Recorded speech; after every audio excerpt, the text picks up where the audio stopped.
اعوذ باللہ من الشیطان الرجیم بسم اللہ الرحمن الرحیم رب اشرح لی صدری ویسر لی امری واحلل عقدۃ من لسانی یفقهوا قولی اللہم اجعل القرآن ربیع قلبی ونور صدری وجلاء حزنی وذہاب ہمی وغمی۔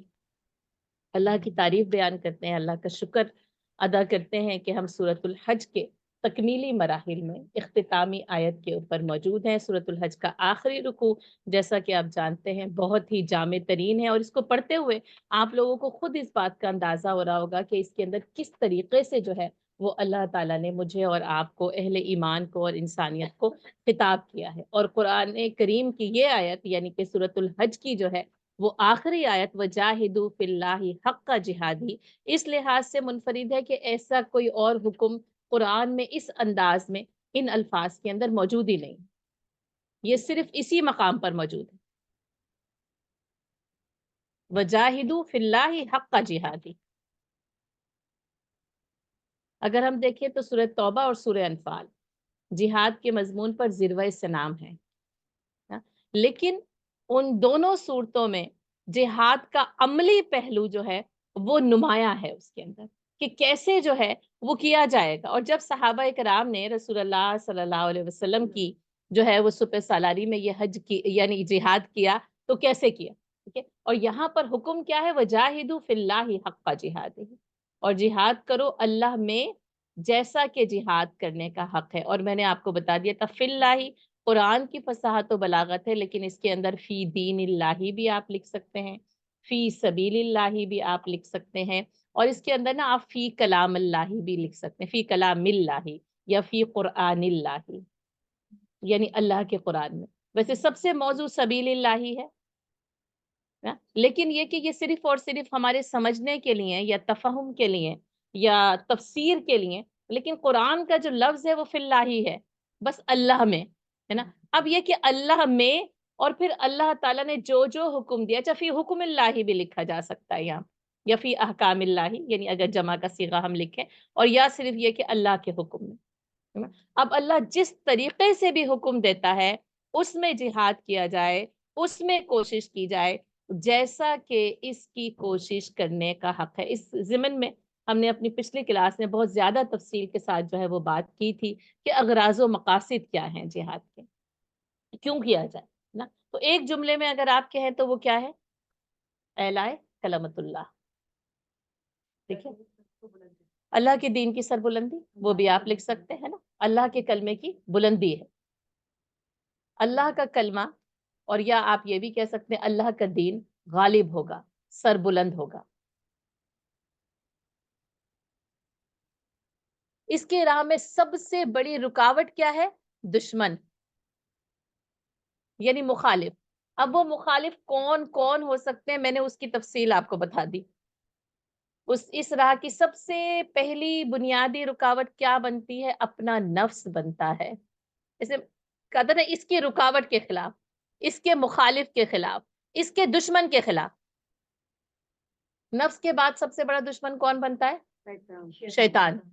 تو شیطان اور اس کے لشکروں کے خلاف جو ہے وہ جہاد کرنا ہے۔ پھر کیا بنتا ہے، معاشرہ، بالکل سے وہ معاشرہ جو بگڑا ہوا ہے نا۔ اور اسی لیے پھر اس کو نا، جیسے اب آپ اس کے بہت سارے نام، آپ اب آگے جب آپ جائیں گے نا، اب اس کو سمجھنے کے بعد جب آپ دیکھیں گے نا معاشرے میں یا تاریخ میں یا علم میں، تو آپ نا ان جہادوں کے مختلف نام دیکھتے رہیں گے، ہے نا۔ اب کیا ہے کہ معاشرے کے خلاف جہاد ہے، ٹھیک ہے، آپ کہیں گے معاشرتی اقدار کے خلاف جہاد ہے، آپ کہیں گے جاہلانہ رسوم و رواج کے خلاف جہاد ہے۔ تو یہ جو جاہلیہ ہے، جو کہ نبی صلی اللہ علیہ وسلم نے فرمایا کہ جاہلیت کی تمام رسمیں میرے قدموں تلے، یہ کہاں ہوتی ہیں، یہ معاشرے میں پھیلی ہوئی ہوتی ہیں، ٹھیک ہے۔ تو یعنی کہ بگڑے ہوئے معاشرے کے خلاف جہاد۔ اب آپ دیکھیں وہاں پہ پھر وہ معاشرتی دباؤ بھی آئے گا، پھر آپ ماحول اس کے اندر لکھ سکتے ہیں کہ بگڑے ہوئے ماحول کے خلاف جہاد، یعنی آپ کو مختلف نا اس میں اصطلاحات مل جائیں گی، بنیاد وہی ہوگی۔ اور پھر اور اس کے بعد بالکل سے اب اس معاشرے میں جو بگڑے ہوئے معاشرے کو مزید بگڑنے میں جو اہم کردار ادا کرتی ہیں وہ کیا ہوتی ہیں، وہ باطل قوتیں، مطلب یہ کہ پھر وہ قوت بن جاتی ہیں نا۔ پھر وہ جس یوں سمجھے حکومت بن جاتی ہیں، پھر وہ فرعون بن جاتا ہے، ٹھیک ہے نا، پھر وہ یہ سب، پھر وہ کوئی بھی ظالم اور جابر بن جاتا ہے، اور پھر اس کے پیچھے اس کا پورا فوج، اس کی پورا لشکر جو ہے، اس ازم کو ماننے والے جو ہیں وہ اس کے ساتھ ایک طاقت اور قوت بن کر جو ہے وہ کھڑے ہو جاتے ہیں نا. تو وہ جتنی بھی وہ قوتیں جو اس معاشرے میں قوت بن جائیں ہے نا، پھر یہ کہ وہ پھر ظاہر ہے کہ ہتھیار بھی اٹھا سکتی ہیں. تو ان ساری باطل قوتوں کے خلاف جو ہے وہ جہاد کرنا ہے، اور بالکل منافقین کے خلاف، اور پھر سب سے آخر میں آپ دیکھ سکتے ہیں کہ کافروں کے خلاف. ٹھیک ہے. اچھا، اس میں ایک اور بات کو جو ہے وہ ایڈ کرنا ہے، باغی مسلمانوں کے خلاف بھی. ٹھیک ہے، نیچے سب سے آخر میں لکھے کیونکہ وہ ایک الگ کیٹیگری آتی ہے. لیکن یہ کہ اگر مسلمانوں سے بھی معاشرے میں کوئی باغی ہو جائے، اب یہاں پر ہم سب دیکھیں گے شیطان ہے، اس کے نقش قدم پر چلنے والے لوگ ہیں، باطل قوتیں اکٹھی ہو گئی، منافقین ہو گئے ہیں، اور جو ہے نا وہ کافر ہیں، لیکن وہ مسلمان جو منافقین کی صف میں بھی شامل نہیں ہیں، ہے نا. لیکن یہ کہ وہ جو ہے وہ حکومت کے خلاف بغاوت کر دیتے ہیں، ریاست کے خلاف بغاوت کر دیتے ہیں، ہے نا. اسلامی یہ ساری چیزیں اسلامی ریاست میں ہو رہی ہیں. اب آج جو بتانے والی ہوں وہ ہر ریاست میں ہو سکتا ہے. ٹھیک ہے، یہ ساری چیزیں کیا ہے، اور یہ کہ اسلامی ریاست کے قیام کے لیے ہے نا، اور جب وہ قائم ہو جائے، اب اس کے اندر باغی مسلمان، اچھا 2 لشکر بھی باغی ہو سکتے ہیں، اور دونوں آپس میں ایک دوسرے کے خلاف سفارہ ہو جائیں، تو اب باقی مسلمانوں کا کیا کام ہے، ان دونوں باغی مسلمانوں کے خلاف، ان دونوں لشکروں کے خلاف جہاد کریں گے. اور سورہ حجرات میں ہم انشاءاللہ تعالی العزیز اس کی تفصیل جو ہے وہ پڑھیں گے، کہ کہا گیا کہ ان مسلمانوں کے خلاف جو کہ اب آپس میں تلوار نکال لے ایک دوسرے کے لیے.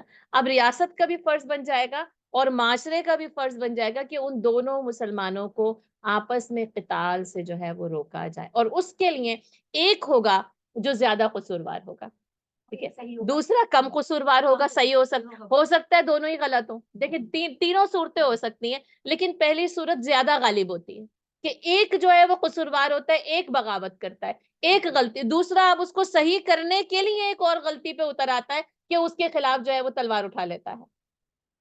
اب ان دونوں کے ساتھ کیا کیا جائے گا، جہاد کے، یا تو وہ ایک ہی قصوروار ہے اور دوسرا صحیح ہے، لیکن اس کا صرف قصور اتنا ہے کہ اس نے خود سے اس کے خلاف جو ہے وہ تلوار نکال لی ہے.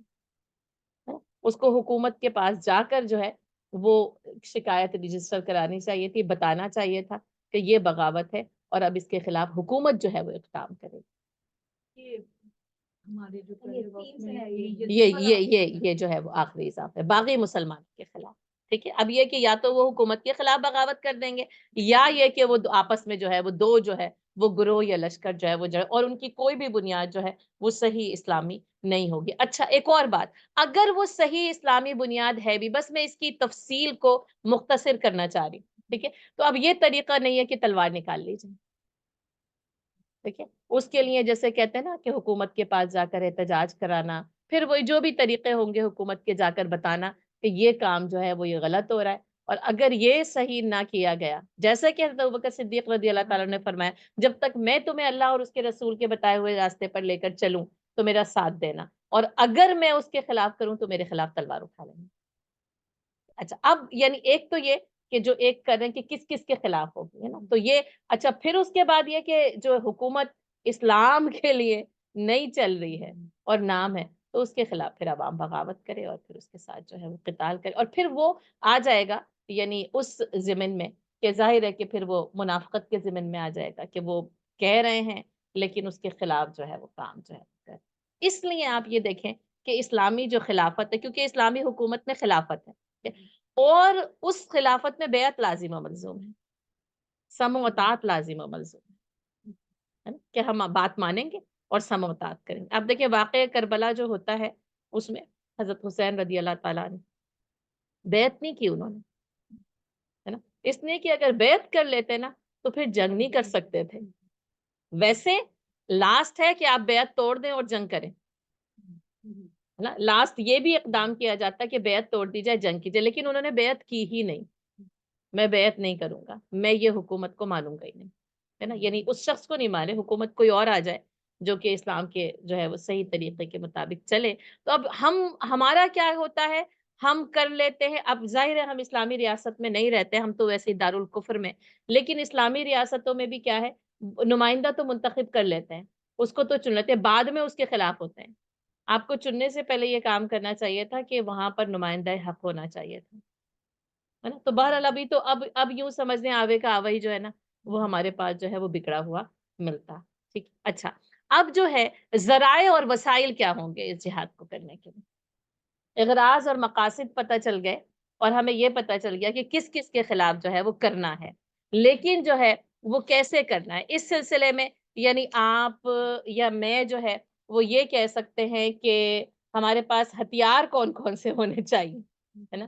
اب یہ کہ اگر ہتھیاروں کی فہرست جو ہے نا وہ قرآن نے نہیں بتائی ہے, وہاں پہ تو یہی کہا ہے اعدوا لهم ما استطعتم اصبروا وصابروا ورابطوا واتقوا اللہ لعلکم تفلحون, ہے نا. صبر اور رباط کو وہاں پر بتا دیا کہ رباط میں سمجھ لیں سارے ہتھیار جو جس وقت جس زمانے میں اور حالات میں جو ہے نا وہ جس بھی ہتھیار کی ضرورت ہوگی وہ ہتھیار جو ہے وہ اس کام کے لیے ضروری, ٹھیک ہے. لیکن یہاں پہ میں ہتھیاروں کی بات نہیں کر رہی, اسلحے کی اور ساز و سامان کی بات نہیں کر رہی, ٹھیک ہے.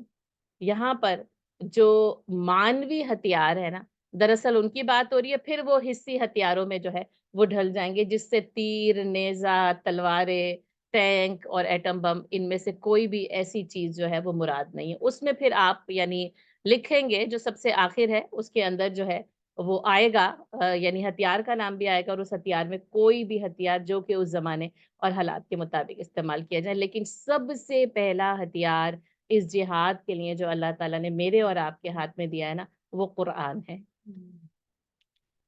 نا. اب یہاں پہ میں نے وہاں پہ علن نفس لکھوایا تھا, آپ کو یاد ہوگا میں نے بن نفس کہا تھا, آپ یہاں نہ لکھیں, گو کے لکھا جا سکتا, لیکن میں نے آپ کو بتایا تھا علا لکھیں گے, علل کافرین لکھیں گے, علل منافقین لکھیں. اب یہاں پہ آپ لکھیں گے جہاد بالقرآن.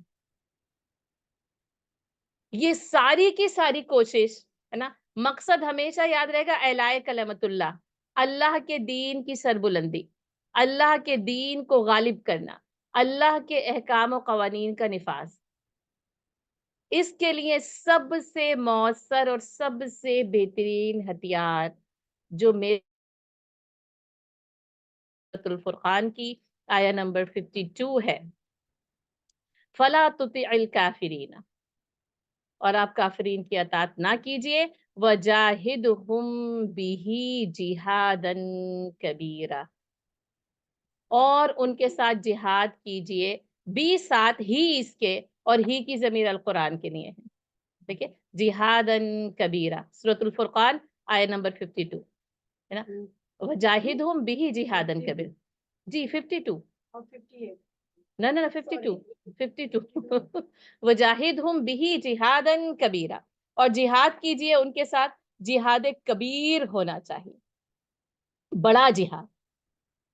اب آپ دیکھ لیں جو قرآن کے ساتھ جہاد کیا جا رہا ہے نا وہ جہاد کبیر ہے, صحیح ہے.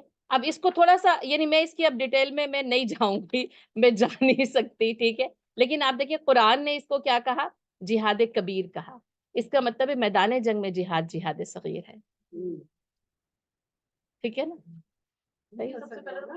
نہیں ابھی آگے آئے گا, ابھی نفس نہیں آیا, ابھی نفس آیا ہی نہیں ہے, ٹھیک ہے. ان ساری راہوں میں جو قرآن ہے نا, کہا اس کے ساتھ ان کے ساتھ کوشش کیجئے کبیرہ, بہت بڑی کوشش ہے نا. اب یا تو وہ جس کو آپ کہتے ہیں وہ آخری منزل ہوگی اس کوشش کی, ٹھیک ہے, اور یا یہ کہ یہ سب سے کبیر, سب سے بڑی کوشش جو ہے وہ قرآن کے لیے, قرآن کے راستے میں. اسی لیے میں نے آپ کو وہاں پہ کہا کہ فی قرآن اللہ بھی لکھ سکتے ہیں, فی کلام اللہ بھی لکھ سکتے ہیں, کہ جہاد بالقرآن ہے, قرآن کے ساتھ ہے. اب اس کو آپ دوسرے طریقے سے ایسے لکھیں گے کہ قرآن کے بتائے ہوئے طریقے کے مطابق ہوگا, قرآن کے راستے کے مطابق ہوگا, قرآن کے احکام کے مطابق ہوگا. اس میں کوئی بھی کوشش, یہ جو وجاہدوا فی اللہ ہے نا, اس کے اندر کوئی بھی کوشش قرآن کے علاوہ ہوئی تو رد ہے, قرآن کے بتائے ہوئے راستے. وجاہدہم بہ جہادا کبیرا, اب دیکھیں وَيَهْدِي بِهِ كَثِيرًا وَيُضِلُّ بِهِ كَثِيرًا، ہے نا، اسی کے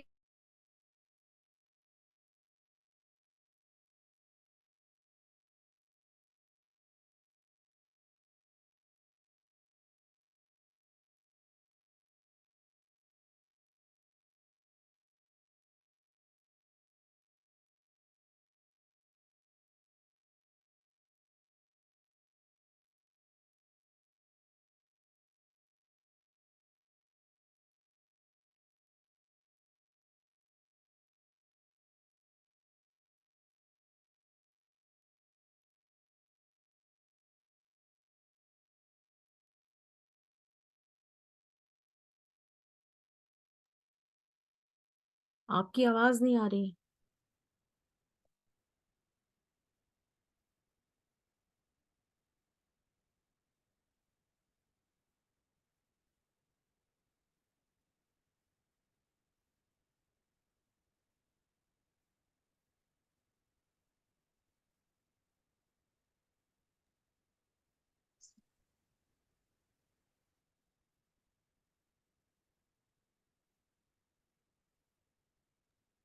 نہیں، جب یہ ہوسٹ میوٹ کرتی ہے تو پھر شاید یہاں سے بھی میوٹ ہو جا رہا ہے، تو آپ نا پھر انڈیویجلی میوٹ کر لیجئے، ٹھیک ہے.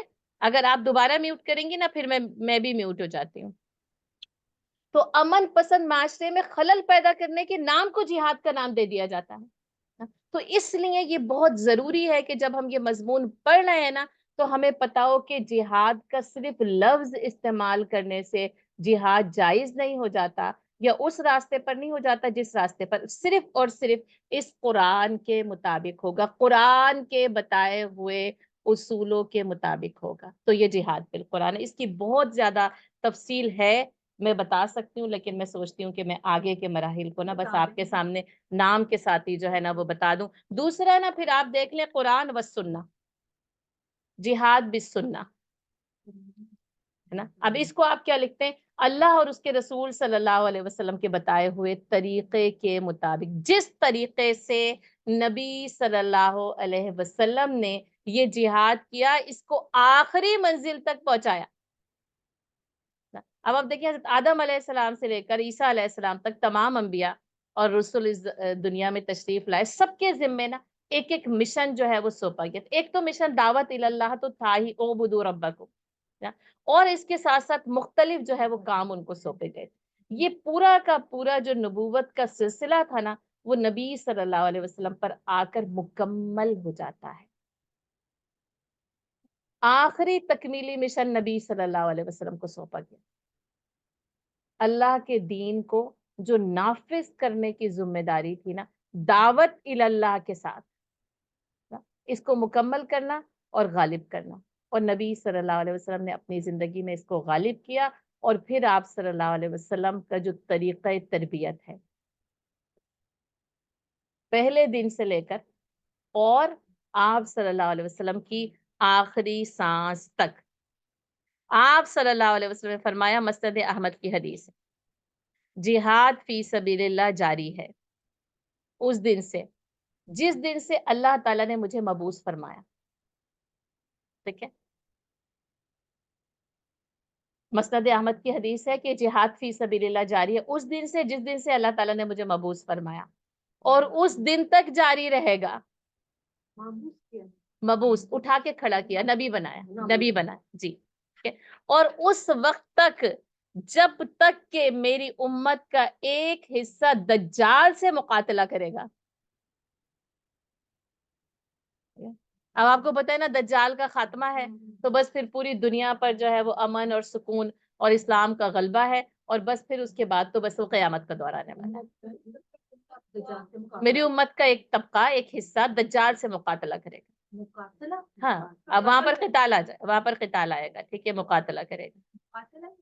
مقاتلہ، مقاتلہ، قتل، قتل، مقاتلہ کرے گا. ٹھیک ہے، کیونکہ اب دجال کو قتل تو کیا جائے گا نا. اب ظاہر ہے عیسیٰ علیہ السلام اتریں گے اور پھر وہ دجال کو قتل کر کے جبھی تو وہ فتنہ ختم ہوگا، کیونکہ وہ فتنہ اشد من القتل ہے، تو پھر اس کا قتل کیا جانا ضروری ہے نا. اور آپ دیکھ لیں الفتنہ تو اشد من القتل، الفتنہ تو اکبر من القتل، ہم سورہ بقرہ میں پڑھ کر آئے. اس لیے اس کا قتل ہوگا اور اس کے بعد وہ فتنہ فروغ ہوگا، اور پھر پورے امن اور سکون کا وہ پورا کا پورا یعنی یوں سمجھیں کہ نبی صلی اللہ علیہ وسلم کی شخصیت کے ساتھ، آپ کی ذات کے ساتھ اہل عرب پر دین کا غلبہ ہوتا ہے، امت اور مختلف فتوحات کرتی ہے، اور یہاں تک کہ پھر آج میں اور آپ اس دور میں موجود ہیں، اور یہاں تک کہ وہ آخری دور آئے گا جس میں دجال نکلے گا، پھر اس کے ساتھ جو جہاد، جو قتال ہوگا، اس فتنے کو ختم کر کے پوری دنیا پر اسلام کا نظام قائم۔ آخری فتنہ دجال، آخری فتنہ اس امت کا بھی، اور اس یہ جو نظام ہے، یہ جو دنیا چلی آ رہی ہے حضرت آدم علیہ السلام سے لے کر، آخری فتنہ ہے۔ پھر اس کے بعد کوئی اور دنیا پیدا ہو تو وہ پھر ایک الگ معاملہ ہے، وہ پھر اللہ تعالیٰ کے جی اسی وقت آئیں، اسی وقت آئیں، یہ تینوں چیزیں ہیں نا، بالکل دجال کا خروج ہے، حضرت عیسیٰ علیہ السلام کا نزول ہے، اور حضرت مہدی علیہ السلام کا بھی خروج ہے۔ میری بھی اللہ تعالیٰ پہلا آئے گی۔ اب یہ ترتیب جو ہے نا، یہ اسی وقت پتہ چلے، یہ ایسے غیب کے معاملات ہیں نا کہ کس دن، یعنی ایک ہی دن ہے اور اس کے 3 مختلف حصوں میں یہ کام ہو رہا۔ لیکن دجال تو 40 days رہے گی نا جی، ٹھیک ہے، لیکن اس کے ساتھ جو مقاتلہ ہوگا وہ چلتا رہے گا نا، وہ اس کی تو کوشش ہے، اور اس کو جمع کرنا، اور پھر اس کے لیے فوج کا نکلنا، انہی 40 days میں یہ بھی ہو رہا ہے اور یہ بھی اپنا کام کر رہا ہے، ٹھیک ہے نا، ہوگا تو سب کچھ وہی نا، اور پھر آخر میں بس عیسیٰ علیہ السلام جلدی ہوگا، اور پھر حضرت عیسیٰ علیہ السلام کا نزول اور اس کا قتل، اور اس کے بعد امن، سکون اور چین، ٹھیک ہے۔ تو اب کیا ہے کہ یہ جو ہے وہ چلتا رہے گا جب سے آپ صلی اللہ علیہ وسلم کو مبعوث کیا گیا، اس امت کی بات ہو رہی ہے، لیکن اس سے پہلے کی امت آپ دیکھ چکے ہیں، اور وہ خیر وہ بالکل آخری ہے کہ اس جہاد سے اعراض کی سزا کیا ہے، ٹھیک ہے، ابھی نہیں بتا رہی، جہاد بالسنہ۔ قرآن اس کے لیے کیا حکم دیتا ہے، وما آتاکم الرسول فخذوہ وما نہاکم عنہ فانتہوا، اور یاد رکھیے گا یہ میدان جنگ کے لیے یہ حکم نازل ہوا تھا، ٹھیک ہے، وما آتاکم الرسول فخذوہ وما نہاکم عنہ فانتہوا، اور جو رسول تمہیں دے دیں تم لے لو، اور جس چیز سے جو ہے نا تمہیں روک دینا تو اس چیز سے جو ہے وہ تم رک جاؤ۔ یہ سورۃ الحشر کی آیت ہے، میں آپ کو جو ہے وہ اس کا نمبر بتا، یہ آیہ نمبر 7، سورہ حشر آیہ نمبر 7، ٹھیک ہے، اور یہ جو مال فے کی تقسیم تھی نا، اس کے متعلق جو ہے وہ یہ حکم نازل ہوا تھا، غزوہ بنو نذیر کے ضمن میں یہ حکم جو ہے وہ نازل ہوا۔ تو وما آتاکم الرسول فخذوہ وما نہاکم عنہ فانتہوا، آیہ نمبر 7۔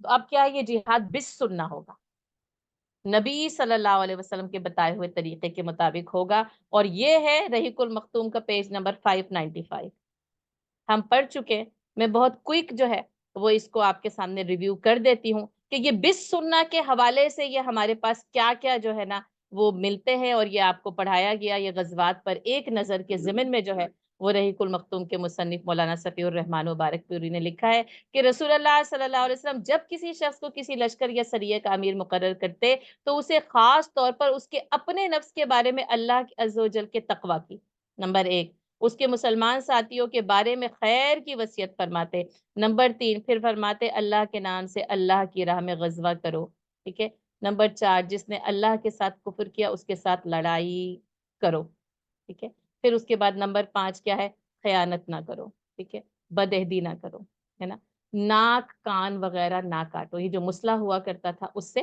منع فرما دیا، کسی بچے کو قتل نہ کرو، ٹھیک ہے، پھر آپ صلی اللہ علیہ وسلم کیا فرمایا، آسانی کرو، سختی نہ کرو نا، لوگوں کو سکون دلاؤ، متنفر نہ کرو، ٹھیک ہے، اور جب آپ صلی اللہ علیہ وسلم کسی رات میں پہنچتے تو صبح ہونے سے پہلے اس پر حملہ نہ کرتے، ٹھیک ہے، تو پھر یہ کیا ہدایت ہوئی، نمبر 13 تھی کہ صبح ہونے سے پہلے آپ صلی اللہ علیہ وسلم یعنی دن کی روشنی میں انہیں پتا چلے کیا، اور بے شک آپ نے خاموشی کے ساتھ ان کے اوپر نزول تو کر لیا ہے، لیکن آپ رات کی تاریکی میں حملہ نہیں کیا ہے، ٹھیک ہے، آگ میں جلانے سے نہایت سختی کے ساتھ جو ہے وہ منع کیا، باندھ کر قتل کرنے سے منع کیا۔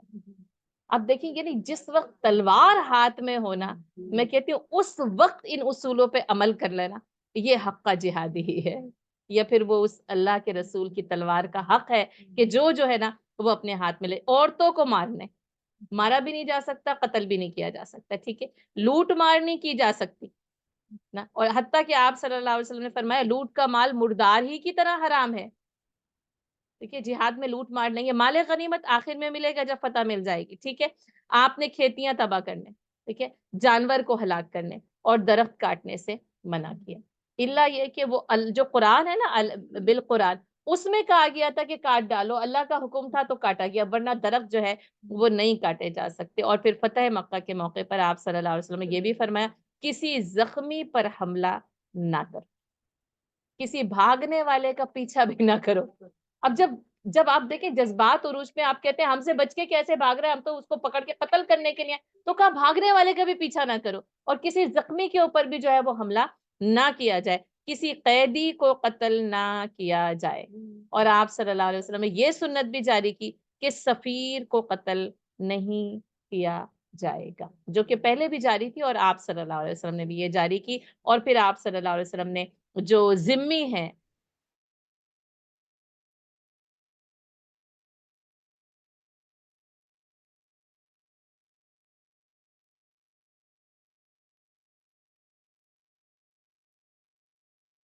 یہ آپ کے سورہ رحیق المختوم کے پیج نمبر 595 پر موجود ہیں، اس لیے آپ کو اس سلسلے میں پریشان ہونے کی ضرورت نہیں کہ اگر آپ نے لکھا ہے یا اگر آپ نے جو ہے وہ نہیں لکھا تو اس سے کوئی فرق نہیں پڑتا، ٹھیک ہے۔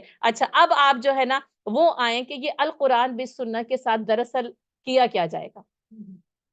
دعویٰ اللہ بالدعویٰ، نہیں یعنی بالقرآن بالسنہ کے ساتھ اصل میں کرنے کے لیے کیا نکلے ہیں؟ دعویٰ اللہ۔ نمبر 3 جہاد بالدعویٰ ہے، دعویٰ اللہ، اس کو آپ لکھ لیجئے کہ یعنی یہ جو جتنی یہ کوششیں ہیں، یہ جو کاوشیں ہیں، یہ جو محنت ہے، یہ جو مشقت ہے، یہ جو جس کو کہتے ہیں سعی ہے، یہ جو مساعی ہے، یہ بھاگ دوڑ کس لیے ہے؟ اس لیے کہ اس دین کو لوگوں تک پہنچانا۔ اب اس کو آپ دعویٰ اللہ لکھ لیں، دعویٰ القرآن لکھ لیں، دعویٰ یعنی فی سبیل اللہ لکھ لیں، اور خود یعنی قرآن یہ کہتا ہے نا کہ ادعو الی سبیل ربک، اور کیا کیا جائے کہ لوگوں کو جو ہے اپنے یعنی تیرے رب کی، نبی صلی اللہ علیہ وسلم کو ہی جو ہے وہ یہ حکم دیا جا رہا ہے کہ لوگوں کو جو ہے وہ اپنے رب کی طرف جو ہے وہ بلاؤ، بالحکمت والموعظۃ الحسنہ، حکمت کے ساتھ اور موعظۃ الحسنہ کے ساتھ جو ہے وہ بلایا جائے۔ سورۃ النحل آیہ نمبر 125،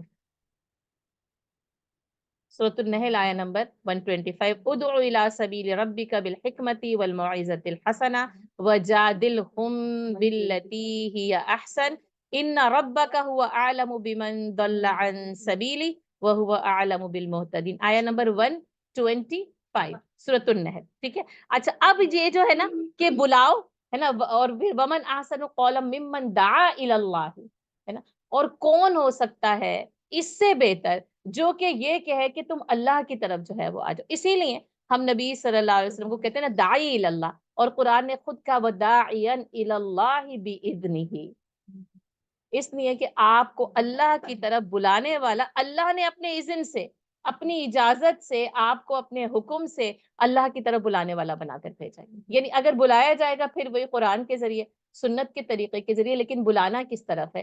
دعویٰ الی اللہ ہے نا، یہ جہاد بالدعویٰ ہے، یہ دعویٰ الی اللہ کے لیے داعی الی اللہ بننا، اور یہ داعی الی اللہ بننا اتنا آسان نہیں ہے، ٹھیک ہے۔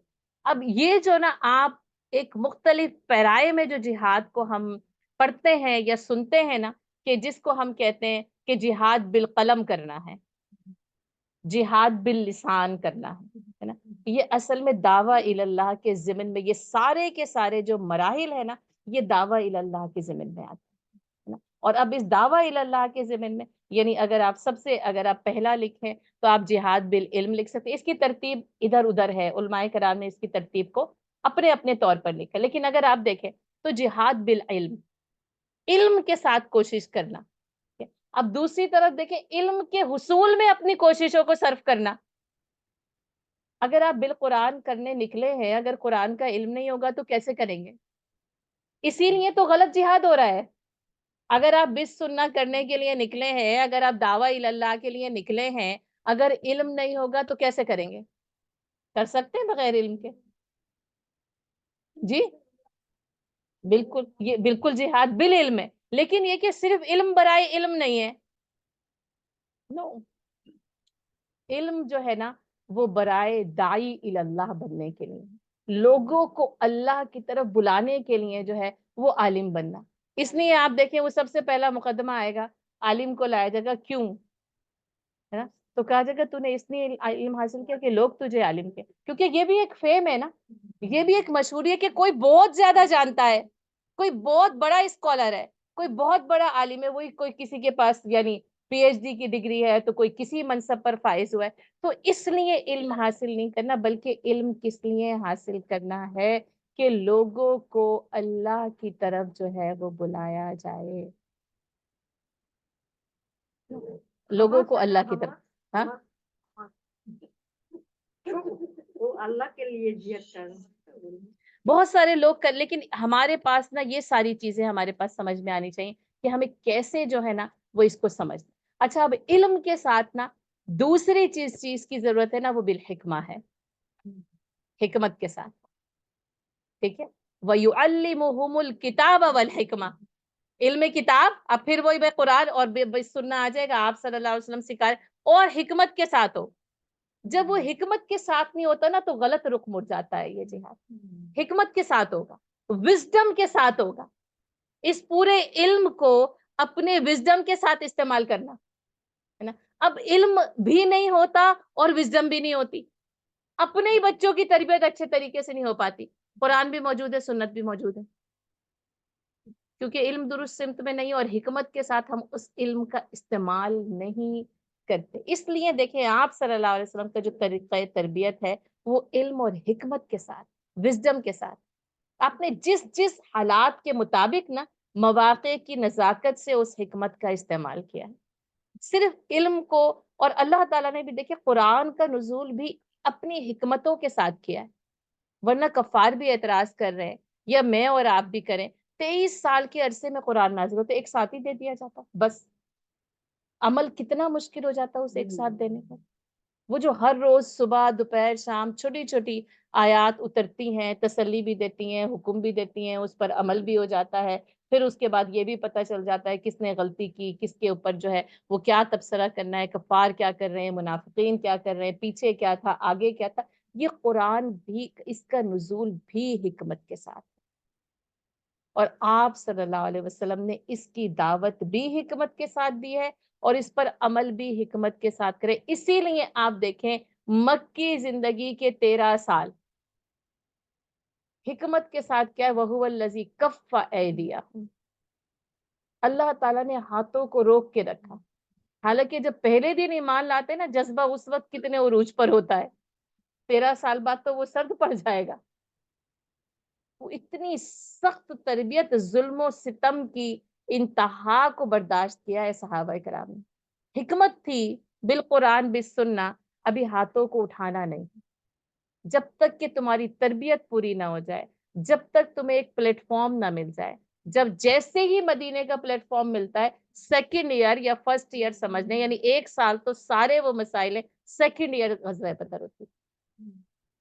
اب جو ہے نا مسلح تصادم ہو سکتا ہے نا، اور جب سے شروع ہوتا ہے اور فتح مکہ تک جا کر جو ہے وہ شروع جو ہے وہ جاری رہتا ہے، اور پھر وہی کہ وہ پھر جو ہے وہ دجال کے ساتھ مقابلے کے ساتھ جو ہے وہ جاری ہے. ٹھیک ہے، بالعلم ہے، بالحکمہ ہے. اچھا، اب اس علم اور حکمت کے ساتھ جو ہے نا جس چیز کی ضرورت پڑتی ہے وہ مال ہے. کیسے جو ہے نا وہ اس کو پھیلائیں گے، اب اس کے لیے کس چیز کی ضرورت ہے. تلوار اگر خریدنی ہے یا بنانی ہے تو مال کی تو ضرورت ہے نا، لوہے کی ضرورت ہے، لوہا پیسے کے ساتھ جو ہے نا وہ خریدا جائے گا. اچھا، اس قرآن، صرف قرآن کے ساتھ دعویٰ کرنے نکلے تو قرآن کے نسخے کے لیے بھی، اس کو پرنٹ کرنے کے لیے بھی پیسے کی ضرورت ہے. اگر پرنٹ نہیں تھا، کتابت کے لیے بھی سیاہی کی ضرورت ہے، کاغذ کی ضرورت ہے. اس زمانے میں تو کاغذ صرف کمیاب نہیں، نایاب ہے. آج پھر ہمارے پاس کاغذ کی کوئی قدر و قیمت نہیں نا. اب صرف وہی جو ہے یہ ڈیجیٹل جو ہے نا وہ ٹیکسٹنگ اور جو ہے وہ پرنٹنگ بھی آج کل ڈیجیٹل ہی چلتی ہے. تو اس کے لیے جہاد بالمال، اور اس کے لیے پھر قرآن کے وہ ساری آیات یاد کر لیں.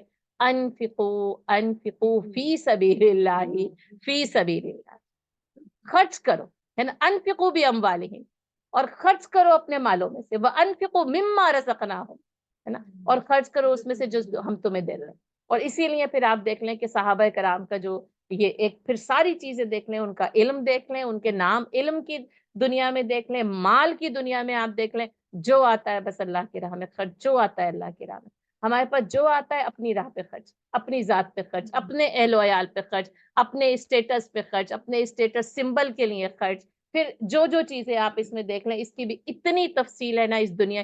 اسی لیے پھر پورے قرآن میں آپ دیکھیں دنیا کو اور حب مال کو کتنا بے ثباتی اور اس کی کتنی کم مائگی، کتنا بے مایا اس کو قرار دیا گیا ہے. اور اگر نہ دیا جاتا تو ہم کیا کرتے؟ اتنا کیا گیا، اتنا دیا گیا تو ہمارا یہ حال ہے کہ ہماری آنکھوں کو اس کے سوا کچھ اور یعنی نظر ہی نہیں آتا، اس کے سوا کچھ اور نظر ہی نہیں آتا.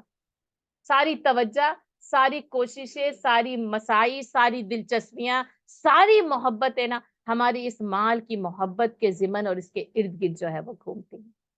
اس میں یہ جہاد بالمال بہت زیادہ جو ہے وہ ضروری ہے نا. اچھا اب اس کے ساتھ دعویٰ اللہ کے لیے اب جس کو اب یہ قلم کے ساتھ ہوگا بالقلم، پھر وہ قلم خریدنے کے لیے دو چیزوں کی ہاتھ کی بھی ضرورت ہے اور مال کی بھی، یعنی انفس کی بھی ضرورت ہے اور مال کی بھی ضرورت ہے نا. تو بالقلم، قلم کے ذریعے جہاد. اچھا اب اس قلم میں آپ یہ دیکھیں کہ اس زمانے میں شاعری کی صنف بہت زیادہ معروف تھی. تو حسان بن ثابت رضی اللہ تعالیٰ عنہ مل گئے شاعر رسول، عبداللہ بن رواحہ رضی اللہ تعالیٰ عنہ مل گئے شاعر رسول. دوسرے نمبر پر سیکنڈ جسے نا فرسٹ موزن تو جو ہے حضرت بلال رضی اللہ تعالیٰ عنہ، سیکنڈ کون ہے؟ نہیں، میں تو ابھی قلم کے اوپر آئی ہوں، میں نے تو حسان بن ثابت اور عبداللہ بن رواحہ کا نام لیا، میں تو آپ کی میموری کو ریکال کرایا.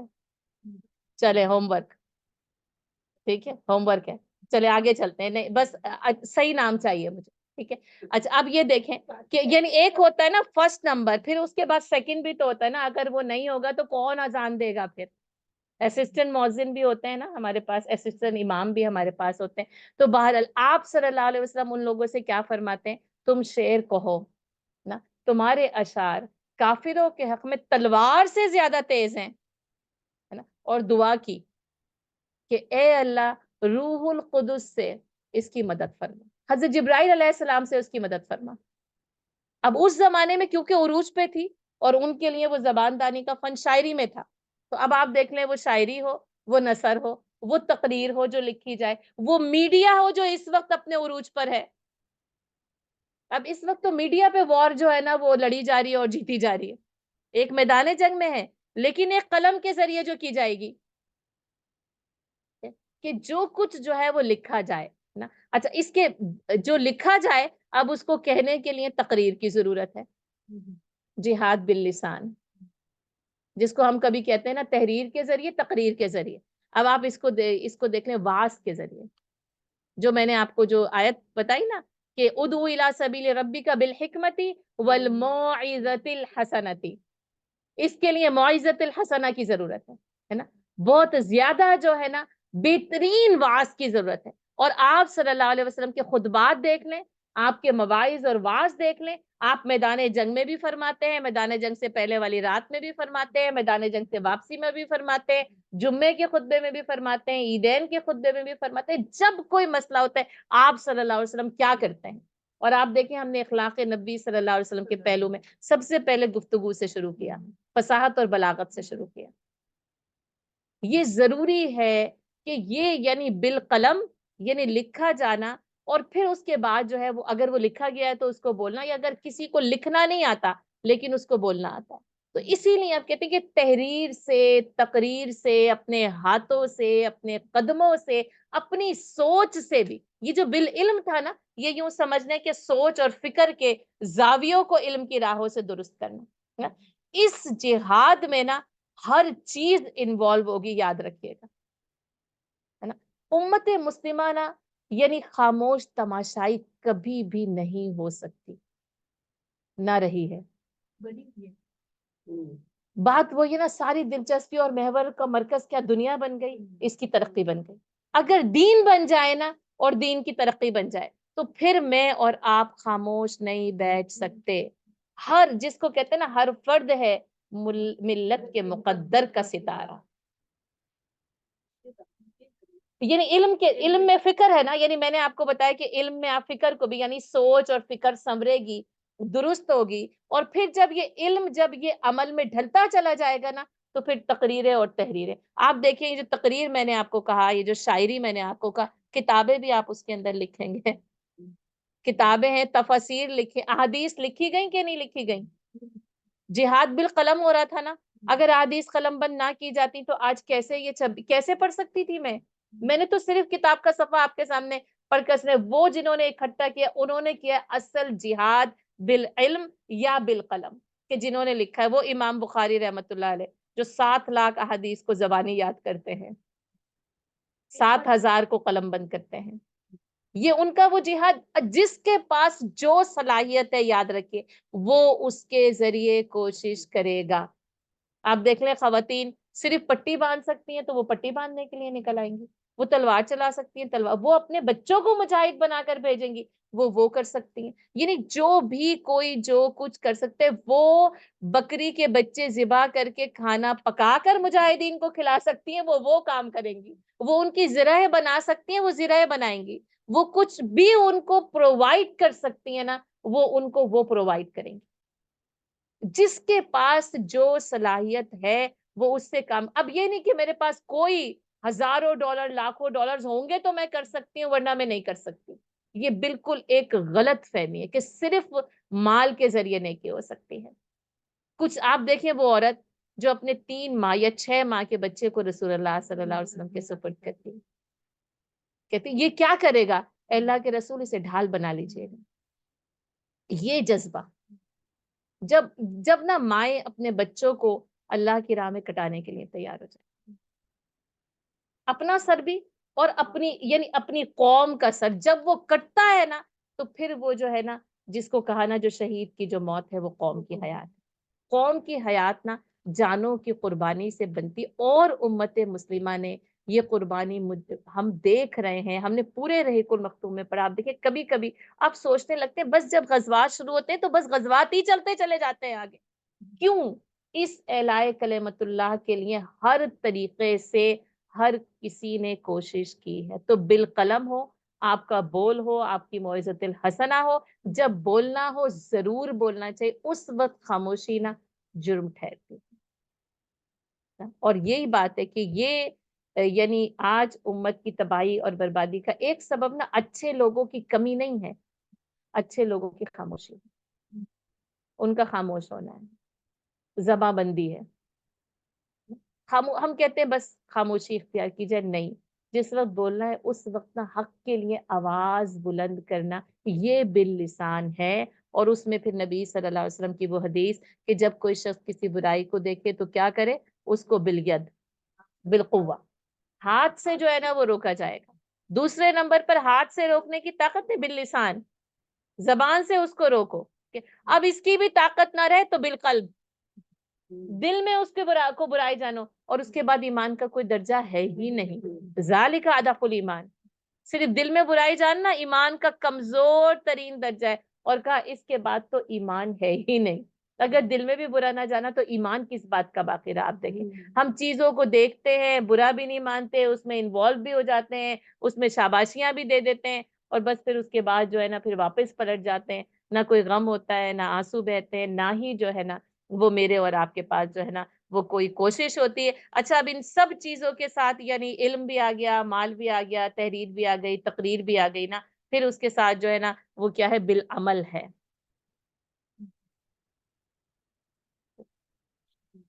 صرف تحریر اور تقریر سے بھی بات نہیں بنے گی، ہے نا، پھر وہی ہے نا کہ یعنی وہی ہے نا کہ زبانوں کے جو ہے نا گفتار کا یہ غازی تو بنا، کردار کا لیکن بن نہ سکتا، کردار ہے، اسی لیے اسوہ حسنہ دیا گیا ہے، اسی لیے خلق عظیم دیا گیا ہے۔ اگر عمل کے ساتھ کوشش نہیں ہے نا، صرف تحریر اور تقریر تک ہی محدود رہ جاتی ہے، صرف مال دینے تک ہی محدود رہ جاتی ہے، اور اس عمل کو نا پھر اب یہ ہے بن نفس، بن نفس، ہے نا؟ اور پھر یہ کہا گیا ہے جاہدوا باموالہم وانفسہم، اب کوئی مال دے کر اپنی جان بچا لیتا، نہیں بچ سکتی، مال بھی دینا ہے، جان بھی دینی ہے، دونوں چیزیں دینی ہے، اور اسی لیے آپ دیکھ لیں غزوہ تبوک کے موقع پر آپ چندے کی، یعنی اس کو چندے ہی کہا جائے گا اردو میں، یعنی انفاق کی جو فی سبیل اللہ کی اپیل ہے، اور کس طریقے سے اس کے اندر لوگ جو ہے وہ آتے ہیں کہ حضرت ابوبکر صدیق رضی اللہ تعالیٰ نے اپنا پورا گھر کا سارا سامان لیا، حضرت عمر رضی اللہ تعالیٰ نے آدھا لے کر آتے ہیں، حضرت عثمان غنی رضی اللہ تعالیٰ نے 1000 اونٹ بمیں ساز و سامان کے پیش کرتے، اس کی تفصیل میں آپ کو اس قصے کی بتا چکی ہوں، بمیں ساز و سامان کے پیش کرتے ہیں، اور آپ صلی اللہ علیہ وسلم اس موقع پر کیا فرماتے، اسی موقع پر غنی کا خطاب ملتا ہے، اسی موقع پہ یہ پتا چلتا ہے کہ آج کے بعد عثمان جو کچھ بھی کرے ان پر کوئی مواخذہ ہی نہیں نا۔ اور ابو عقیل کیا کرتے ہیں، رات بھر کنویں کو سینچ کر چند مٹھی کھجورے نا لا کر نبی صلی اللہ علیہ وسلم کی خدمت میں پیش کر، چند مٹھی کھجورے اس غزوے میں کیا کام دیں گی، لیکن آپ صلی اللہ علیہ وسلم کیا کرتے ہیں، اس کو پورے ڈھیر کے اوپر نا، جس کو آپ کہتے ہیں نا اسپرنکل کرنا، اس کو پھیلا دیتے ہیں۔ اللہ کے نزدیک نا پھر وہی کمیت اور اس کی یعنی یہی وہی کوالٹی کوانٹٹی کی ہم بات کرتے ہیں، دونوں چیزیں چاہیے، کوالٹی کبھی کوانٹٹی، دونوں چیزوں کی ضرورت ہے، کوالٹی پلس کوانٹٹی چاہیے، اور کبھی نہیں ہے نا کوانٹٹی تو کوئی بات نہیں، میرے پاس چند مٹھی کھجورے نا، اے اللہ کے رسول یہی حاضر، اے اللہ تیرے دین میں نا میرے پاس جو کچھ بھی ہے نا بس وہی حاضر۔ یہ ہے اس جہاد کی اصل غرض و غایت، آخری قتال فی سبیل اللہ ہے، آخری ہے جہاد بالسیف، تلوار کے ساتھ، ٹھیک ہے، یعنی میدان جنگ میں۔ اب یہ ہے جس کو یعنی آپ دیکھیں کہ قرآن نا قتال کہتا ہے، جان ہتھیلی پر رکھ کر، سر پر کفن باندھ کر جو ہے نا وہ میدان جنگ میں نکل آنا، شہادت ہے مطلوب و مقصود مومن، نہ مال غنیمت نہ کشور کشائی، یہ کرنا۔ اور آپ دیکھیں صحابہ کرام نے یہ کیا، کر کے دکھایا، تو اسی لیے جو ہے نا اسلام غالب آیا ہے۔ پھر اس کے غلبے کے لیے آخری منزل جو ہے نا، آخری جس کو کہتے ہیں کہ سیڑھی جو ہے نا، یہ جہاد بالسیف بنتا ہے میدان جنگ کے اندر، جبکہ تلواریں نکل۔ اب اسی لیے میں کہتا بالسیف کی ضمن میں نا آپ پھر ہتھیاروں کے جتنے نام لکھنا، وَأَعِدُّوا لَهُم مَّا اسْتَطَعْتُم مِّن قُوَّةٍ وَمِن رِّبَاطِ الْخَيْلِ وَتُرْهِبُونَ بِهِ عَدُوَّ اللَّهِ یا بِهِ عَدُوًّا لَّكُمْ، ہے نا، اللہ کا دشمن اور اپنے دشمن کے لیے تم اپنی استطاعت بھر ہتھیاروں کو تیار کر کے رکھو۔ اسی ضمن میں فوج بنتی ہے، بے قاعدہ تھی، باقاعدہ ہوئی، باضابطہ ہوئی، پھر فوجیوں کی تنخواہیں مقرر کی گئیں، پہلے فوجی صرف مال غنیمت میں سے جو ہے وہ حصہ لے آتے، اور آپ دیکھیں وہ جسے قدرتی طور پر واریئرز تھے صحابہ کرام، اسی ماحول میں نازل ہوا نا جس ماحول میں وہ پہلے سے جو ہے نا وہ جنگجو تھے، اور ان کی یہ جو جنگ کرنے کی جو مہارت تھی اور جو صفات تھیں، پھر وہ میدان اسلام میں اسلام کی سربلندی کے لیے جو ہے وہ کام آتی ہیں۔ اسی لیے کہا نا کہ تیر اندازی کو سیکھو، نبی صلی اللہ علیہ وسلم نے فرمایا ہے نا کہ تم تیر اندازی کو سیکھو، تم گھڑ سواری کو سیکھو۔ ہمیں تو نہ تیر چلانے آتے نہ گھوڑا دوڑانے آتا، تلوار کو شاید اٹھا بھی نہ سکیں، ہے نا، عورتیں تلواریں چلاتی تھی، ام عمارہ کو دیکھ رہی تھی، اور کم از کم ہاں زبان چلانی آتی، ہاں ہاں صحیح، بالکل صحیح، زبان چلانی بہت، تلوار سے زیادہ جو گھاؤ ہے نا وہ چلانی ہے، بڑے گہرے زخم جو کبھی بھر ہی نہ پائیں، بس شہید کرتے، ڈائریکٹ قتل کرتے ہیں، تو وہ جو کہ نا کرتے ہیں قتل اور ہاتھ میں تلوار بھی نہیں، یہ بالکل صحیح، بالکل کرتے ہیں قتل اور ہاتھ میں تلوار بھی نہیں۔ تو دیکھیے آپ دل کے ساتھ مضبوطی کے ساتھ نا، یہ ہاتھوں کی مضبوطی چاہیے، ثابت قدمی، پھر کیا ہے جب نکل جاؤ نا، فن فرو ثباتن، اچھا پھر سورہ توبہ میں پڑھ چکے انفرو خفافا وثقالا، اور نکلو اللہ کی راہ میں چاہے ہلکے ہو یا بوجھل ہو، ہے نا، تمہارے پاس قوت ہے یا طاقت ہے یا نہیں ہے نا، یا تم جو ہے یعنی بہت تمہارے پاس کوئی صلاحیت بھی نہیں ہے نا، کہا صرف تعداد میں اضافے کے لیے نکل کھڑا ہوں اللہ کے رسول، گھوڑے پر جم کر بھی نہیں بیٹھ سکتے، ہے نا، لیکن یہ کہ کم از کم تعداد میں اضافہ تو ہو جائے، میری کون سی کوشش اس اسلام کی سربلندی کے لیے صرف ہوگی، اور آخری تو یہ ہے کہ جان دی ہوئی اسی کی تھی، حق تو یہ ہے کہ حق ادا، حق کا جہادی نا اصل میں پھر وہ یہ کہ ادا ہو نہیں سکتا، لیکن ہمیں یہ پتا چلتا ہے کہ صحابہ کرام نے اس حق جہاد کو جو ہے وہ ادا کیا، اور جو ادا کر لینا ان کے لیے جو خوشخبریاں ہیں نا وہ اتنی زیادہ ہے کہ میں سچ بتاؤں کہ ہم بس پڑھتے ہی چلے جائیں اور پڑھتے ہی چلے جائیں۔ نبی صلی اللہ علیہ وسلم سے پوچھا گیا لوگوں میں سب سے افضل کون ہے، نبی صلی اللہ علیہ وسلم نے فرمایا مومن یجاہد بنفسہ و مالہ فی سبیل اللہ، وہ مومن جو اللہ کی راہ میں اپنے نفس اور مال کے ساتھ جو ہے وہ اللہ کی راہ میں جہاد کرے۔ اور نبی صلی اللہ علیہ وسلم نے فرمایا مجاہد فی سبیل اللہ کی مثال ایسی ہی ہے جیسے کوئی مسلسل روزے رکھے، یعنی کبھی بھی روزے میں ناغا نہ کرے، مسلسل قیام کرے، وہ ہر وقت اللہ سے ڈرے، مسلسل حالت رکوع میں رہے اور مسلسل سجدے میں پڑا رہے۔ اب آپ دیکھیں اس راہ میں وہ یہ سب کچھ نہیں کرتا، لیکن وہ کیسے ہے؟ کمثل الصائم القائم الخاشع الراکع الساجد۔ اب ہم عبادت کو ہمیں لگتا ہے اصل نیکی یہی ہے، لیکن بات یہی ہے اچھا یا جب اسلام غالب آ جائے نا تو یہ سب کچھ اپنے گھروں میں کیا جا سکتا ہے۔ پھر میں وہی مثال کہ کہا کہ یہ جوانی راتوں کو اللہ کے ذکر میں اور تہجد میں گزر رہی ہے جبکہ امت مسلمہ مغلوب ہے، اس وقت پھر جو کوششیں اور مساعی ہوں گی نا اس راہ کے اندر جو ہے نا وہ شدید ترین ہوگی۔ اور نبی صلی اللہ علیہ وسلم نے فرمایا کہ یعنی جو مجاہدین کی خدمت کرنے والا ہے، یعنی مجاہدین کی خدمت کرنے والے کی اور مجاہدین کے گھر والوں کی حفاظت کرنے والے کی حرمت ایسے ہی ہے جیسے کوئی جو ہے نا یعنی میدان جہاد میں جہاد کرے، ہے نا؟ اور اگر مجاہدین کے اہل و عیال کی حرمت پر کسی اور نے ہاتھ ڈالا تو پتہ چلتا ہے روایت میں اللہ کے رسول صلی اللہ علیہ وسلم نے فرمایا کہ مجاہد اس کے اعمال میں سے جو چاہے گا وہ لے لے گا، مسلم کی حدیث ہے۔ اب جو نکل نہیں سکتا نا وہ کیا کرے گا؟ پیچھے جو رہے گا ان کی حفاظت کرے گا۔ آپ صلی اللہ علیہ وسلم نے فرمایا کہ جو لوگ یعنی اللہ کی راہ میں نکل کھڑے ہوتے ہیں نا ان کے جو اہل و عیال کی حرمت ہے ایسے ہی ہے جیسے لوگوں کے اہل و عیال کی حرمت، اور جو ان کی حرمت کی حفاظت کرے گا وہ تو کامیاب ہو جائے گا، اور جو ان کی حرمت میں خیانت کرے تو مجاہد میدان جہاد میں یعنی میدان قیامت میں کھڑا ہوگا اور اس شخص کے اعمال میں سے جو چاہے گا لے لے گا، سب کچھ گویا کہ یعنی مجاہدین کے پیچھے ان کے جو اہل و عیال ہے ان کی خبرگیری کا لکھا کہ اتنا زیادہ ثواب ہے، تو پھر وہ جو مجاہد جو کر رہا ہے نا اس کا کتنا ثواب ہے۔ اللہ کی راہ میں جہاد کرنے والا، حاجی اور عمرہ کرنے والا، تینوں اللہ کے مہمان ہیں، تینوں اللہ کے مہمان ہیں، کیونکہ اللہ نے بلایا تو وہ آ گئے، ہے نا؟ تو جب بھی کہا ابن ماجہ کی روایت ہے وہ جب بھی اللہ سے دعا کریں گے اللہ انہیں عطا کر دے گا۔ یہ دونوں جو ہے وہ اللہ کے مہمان ہیں، اور آپ کو پتہ ہے کہ ایک جو ہے نا یعنی خون کا قطرہ جو ہے وہ بہنا، اور نبی صلی اللہ علیہ وسلم نے فرمایا قیامت کے دن علماء کرام کی روشنائی، ان کی سیاہی دوات کی روشنائی اور شہیدوں کا خون تولا جائے، ہاں تولا جائے گا، اس کا وزن ہے نا، پھر وہی نا وہ ثقل کیسے ہوگا؟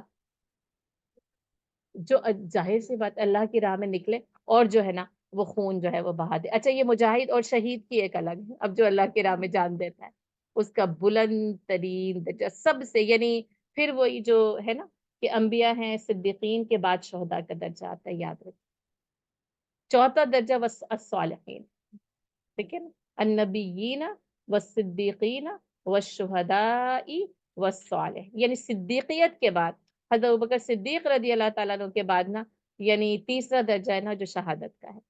آپ دیکھیں حضرت عمر رضی اللہ تعالیٰ عنہ بھی شہید کیے جاتے ہیں، اور ان کی خاص بات کیا ہے؟ اچھا دعا کیا ہے؟ اللہم ارزقنی شہادتاً فی سبیلک، آپ صلی اللہ علیہ وسلم نے دعا کی اللہم ارزقنی شہادتاً فی سبیلک، ٹھیک ہے، اللہم ارزقنی شہادتاً فی سبیلک، اے اللہ میں تیرے راستے میں جو ہے نا وہ شہادت جو ہے وہ اس کی یعنی مجھے عطا کر دی۔ جیسے ہم لوگ کیا دعا کرتے ہیں؟ اللہم ارزقنی رزقا کثیرا،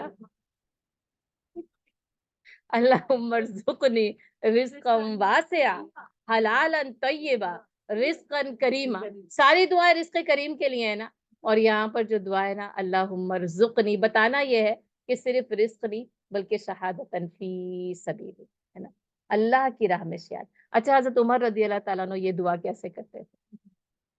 ہے نا اللہم ارزقنی شہادتاً فی سبیلک و الی بلد رسولک، اللہ تو مجھے اپنی راہ میں شہادت دے اور نبی صلی اللہ علیہ وسلم کے شہر میں.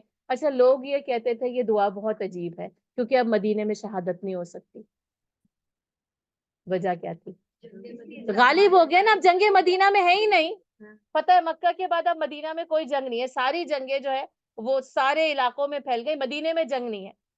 اور آپ دیکھیں مدینے میں مسجد نبوی میں شہید کیے جاتے ہیں. دعا مانگی جائے نا اس کے قطع نظر کہ اس نے کیسے قبول کرنی ہے. قبول ہو گئی. این مسجد نبوی کی امامت میں شہادت ملتی ہے، اور کیسے اعلیٰ درجے کی شہادت ملتی ہے آپ دیکھیں. یعنی ایک تو یہ نا کہ وہ میدان جنگ میں تلوار چلاتے ہوئے، یہاں تو وہ نماز کی امامت کرتے ہوئے، صرف پڑھتے ہوئے نہیں، اور پورے امت مسلمہ کی خلافت کرتے ہوئے، اور مسجد نبوی میں جو ہے وہ مقتدیوں کی امامت کرتے ہوئے جو ہے نا شہادت آ لیتی ہے. تو یہ جو ہے نا وہ محبت تھی. اور نبی صلی اللہ علیہ وسلم نے فرمایا لودت ہے اصل میں، لیکن لوت ہوتا ہے. اور میں چاہتا ہوں کہ میں یہ تمنا کرتا ہوں کہ میں اللہ کی راہ میں مارا جاؤں، پھر زندہ کیا جاؤں، پھر مارا جاؤں، پھر زندہ کیا جاؤں، اور پھر مارا جاؤں. ایک نا جہاد اور مجاہد کی فضیلت، ایک شہید کی فضیلت ہے. صدیقیت کے بعد سب سے بلند مقام کس کا ہے؟ شہید کا ہے. اور آپ دیکھ لیں وَلَا تَقُولُوا لِمَنْ يُقْتَلُ فِي سَبِيلِ اللَّهِ أَمْوَاتٌ بَلْ أَحْيَاءٌ عِنْدَ رَبِّهِمْ.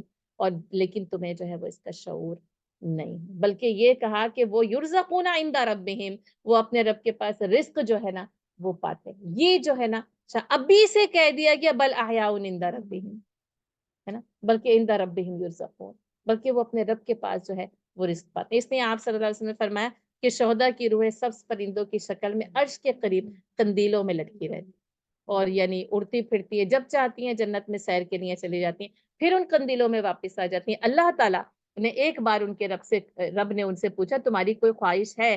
شہداء کی ارواح نے جواب دیا ہاں، ہم جیسے جی چاہے جنت میں سیر کرتے پھرتے، ہمیں اس کے سوا اور کیا چاہیے؟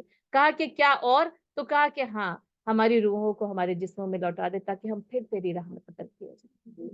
اتنی لذت ہے اللہ کی راہ میں قتل کیے جانے کی اور خون بہانے کی نا، کہ بس وہ ایک ہی تمنا کرتے ہیں کہ ان کو بھیج. اب یہ تو ممکن نہیں ہے نا، تو بس اللہ تعالیٰ نے دیکھا جب ان کی اس کے سوا کوئی اور خواہش نہیں ہے تو اللہ نے انہیں چھوڑ دیا. یہ مسلم نے جو ہے وہ اس کو روایت کیا ہے. شہادتن فی سبیل، اور حضرت عمر کی وَإِلَىٰ بَلَدِ رسول، اور تیرے رسول کے شہر میں نا. اور پھر جو شہید ہے اس کے خون کا قطرہ زمین پہ گرنے سے پہلے پہلے اللہ اس کے گناہ معاف کر دیتا. نمبر ایک. دوسرا کیا ہے؟ اس کو جنت میں اس کا مقام دکھا دیا جاتا ہے. تیسرا کیا ہے؟ اس کو عذاب قبر سے بچا لیا جاتا ہے. ظاہر ہے جب معافی ہو گئی تو اب عذاب قبر تو اسے نہیں ہوگا نا. قیامت کے روز کی گھبراہٹ سے محفوظ ہے. وہ جو اللہ تعالیٰ نے کہا نا کہ اللہ تعالیٰ ان کو کیا کریں گے؟ اس دن کی گھبراہٹ سے امن عطا کر دیں گے. تو اس میں شہداء جو ہے وہ یعنی سر فہرست ہیں، ان کو لباس ایمان پہنایا جاتا ہے. لباس ایمان سے یعنی بہترین حلہ ایمان سے ان کو جو ہے وہ سرفراز کیا جاتا ہے، اور جو ہے وہ سب سے بہترین خوبصورت حوروں سے ان کا نکاح کیا جاتا ہے. قیامت کے دن اپنے قریبی رشتہ داروں میں سے 70 آدمیوں کی سفارش کا حق اسے دیا جائے گا. اس حدیث کو ابن ماجہ نے روایت کیا، ابن ماجہ کی صحیح روایت ہے. 70 لوگوں کی سفارش کا حق اسے دیا جائے گا. شہیدوں کو 70 لوگوں کی سفارش کا حق جو ہے وہ دیا جاتا ہے. اور اسی طریقے سے یعنی کہ آپ صلی اللہ علیہ وسلم نے کئی جو ہے وہ صحابہ کرام کی جب ان کی بیوی آئی یا ان کی والدہ آئی، جیسے پتہ چلتا ہے کہ حارثہ بن سراقہ کی والدہ نے آ کے کہا کہ مجھے حارثہ کے بارے میں بتائیے، جو کہ احد کے دن ایک غیبی تیر سے یعنی بس کہیں سے تیر چلا اور وہ شہید ہو گئے تھے. کہا کہ اگر یعنی وہ جنت میں ہے نا تو مجھے صبر میں آ جائے گا، اور اگر وہ جنت میں نہیں ہے تو پھر میں اس پر نوحہ کروں. آپ صلی اللہ علیہ وسلم نے فرمایا ام حارثہ جنت میں کئی باغ ہیں اور تیرا بیٹا سب سے بہترین باغ فردوس اعلیٰ میں ہے. بس اس کے بعد تو پھر کسی غم کی یعنی صورت جو ہے نا وہ باقی ہی نہیں رہتی. اور یہ کہ بہرحال جنت میں سب سے خوبصورت گھر شہداء کے ہیں، ہے نا. اور جیسے ظاہر ہے کہ یعنی پھر وہی کہ جو شخص اللہ کی راہ میں قتل کیا جائے ڈائریکٹ جو ہے نا وہ جنت میں جائے گا. اور رسول اللہ صلی اللہ علیہ وسلم نے فرمایا کہ شہید کو شہادت کے وقت اتنی ہی تکلیف ہوتی ہے جتنی تم میں سے کسی کو چیونٹی کے کاٹنے کے وقت ہوتی ہے، یعنی موت کے وقت کی تکلیف بھی اس کو دور کر دی جاتی ہے۔ اب چیونٹی کاٹنے سے کتنی کوئی ایک تکلیف ہوگی آپ بتائیں، تو بس صرف اتنی، کیونکہ وہ تو ہے نا، جب روح کا نکلنا ہے تو وہ تو لازم ہے، لیکن اس کو صرف اور صرف جو ہے نا وہ اتنی ہی تکلیف ہوتی ہے۔ اور بہرحال جو شخص اللہ عز و جل سے سچے دل سے شہادت طلب کرے، اور یعنی سچے دل سے اس کی تمنا رکھے، اللہ اسے شہادت کے درجات عطا فرمائے گا، چاہے وہ میدان جنگ میں مرے یا اپنے بستر پر۔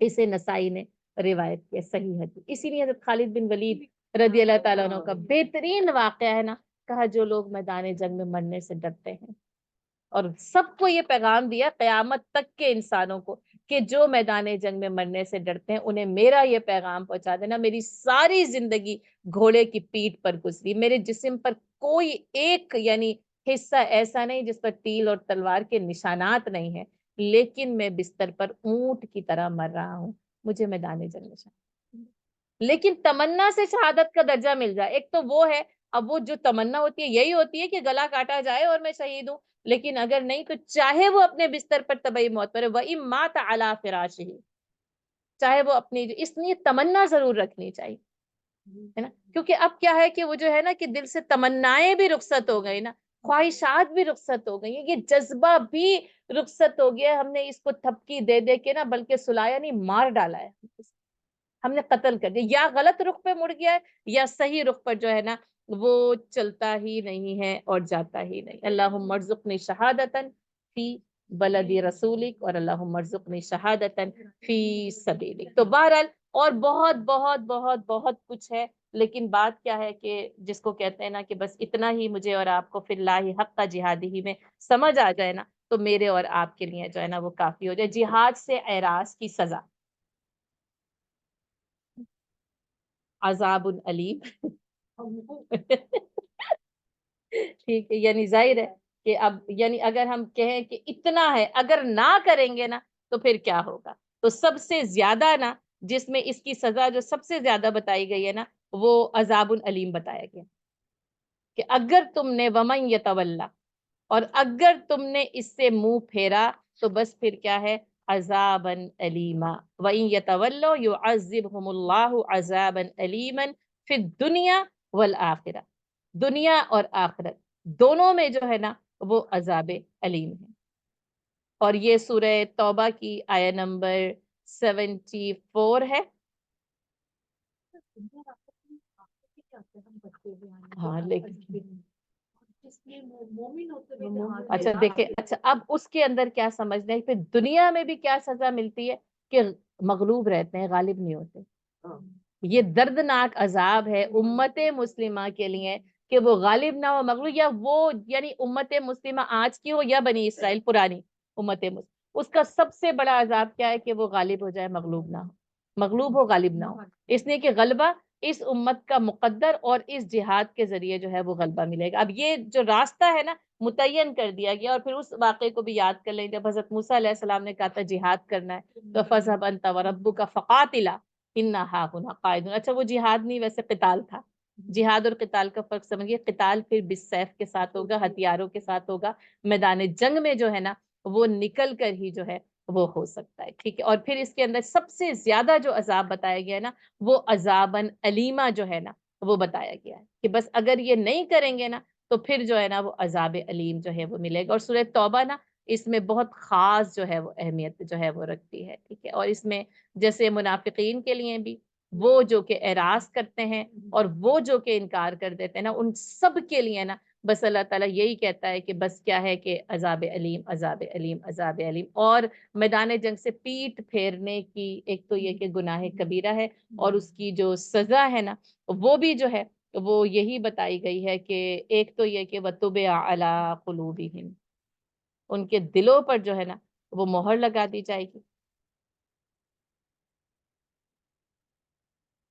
جو میدان جنگ سے پیٹ پھیر کر اپنے گھروں میں بیٹھ رہے تھے ان کے لیے ہم نے یہ پڑھ لیا، وہ کہتے ہیں لا تنفروا فی الحر قل نار جہنم اشد حرا، اللہ تعالیٰ کہتا ہے اور ان کو بتا دو کہ جہنم کی عذاب زیادہ جو ہے نا وہ یعنی تیز ہے، وہ زیادہ جو ہے وہ یعنی شدید ہے۔ اور اس کے ساتھ ساتھ اللہ تعالیٰ نے کہا وَطُبِعَ عَلَىٰ قُلُوبِهِمْ، ان کے دلوں پر کیا کیا جائے گا، مہر جو ہے وہ لگا دی جائے گی۔ سورہ توبہ کی آیت نمبر 87۔ ویسے جیسے سورہ توبہ کی تمام ہی جو آیات کو اگر ہم اس ضمن میں پڑھنا شروع کریں نا تو پھر ہمیں یہ پتہ چل جائے گا کہ کیا کیا جو ہے نا وہ یعنی بیان کیا جاتا ہے۔ یعنی پھر جیسے کبھی ان کا ذکر ہوتا ہے تو بتایا جاتا ہے ان کے لیے یہ ہے، کبھی جب جہاد کرنے والوں کا ذکر ہوتا ہے تو ان پہ خوشخبریاں ہوتی ہیں، پھر اگر وہ اس سے اعراض کرتے ہیں تو پھر اس کی سزا جو ہے وہ بتائی جاتی ہے۔ اور ہم یہ بھی پڑھ چکے ان اللہ اشتری من المؤمنین، ہے نا، اللہ تعالیٰ نے مومنین سے ان کے نفس اور مال جنت کے بدلے خرید، فاستبشروا ببیعکم الذی بایعتم بہ، اور پھر کیا ہے کہ انہیں اس بیعت پر جو ہے وہ خوشیاں جو ہے وہ منانی چاہیے نا۔ اور یعنی جیسے اگر آگے بڑھتے جائیں اور بڑھتے جائیں نا تو بس ہمیں یہ سارے کے سارے جو ہے نا وہ پتہ چلتا جاتا ہے کہ جو کوئی اعراض کرے نا تو کہا گیا انہم رجس ومأواہم جہنم جزاء بما کانوا یکسبون۔ اصل میں جیسے عذاب علیم دنیا میں بھی اور آخرت میں بھی اور آگ، یعنی بس ان کا ٹھکانہ پھر جہنم بن جاتا ہے۔ کیونکہ پھر آپ دیکھ لیں کہ بنی اسرائیل نے اعراض کیا تھا تو 40 سال وادی تیمہ بھٹکنا پڑا تھا، یہاں تک کہ انہیں جہاد کے ذریعے ہی بستی میں داخلے کی اجازت دی گئی۔ سورہ بقرہ میں، کیونکہ آپ دیکھ لیں سورہ بقرہ میں پھر یہ سارے مضامین جو ہے نا پہلے ہی مقام پہ قرآن میں بتا دیے تھے، آگے قرآن کو سمجھتے ہوئے کیسے چلنا۔ جب تک تم یہ نہیں سمجھو گے آگے کا قرآن سمجھ میں نہیں آ سکتا، جب تک کہ جالوت اور تالوت کا مارکا نہ سمجھ میں آ جائے۔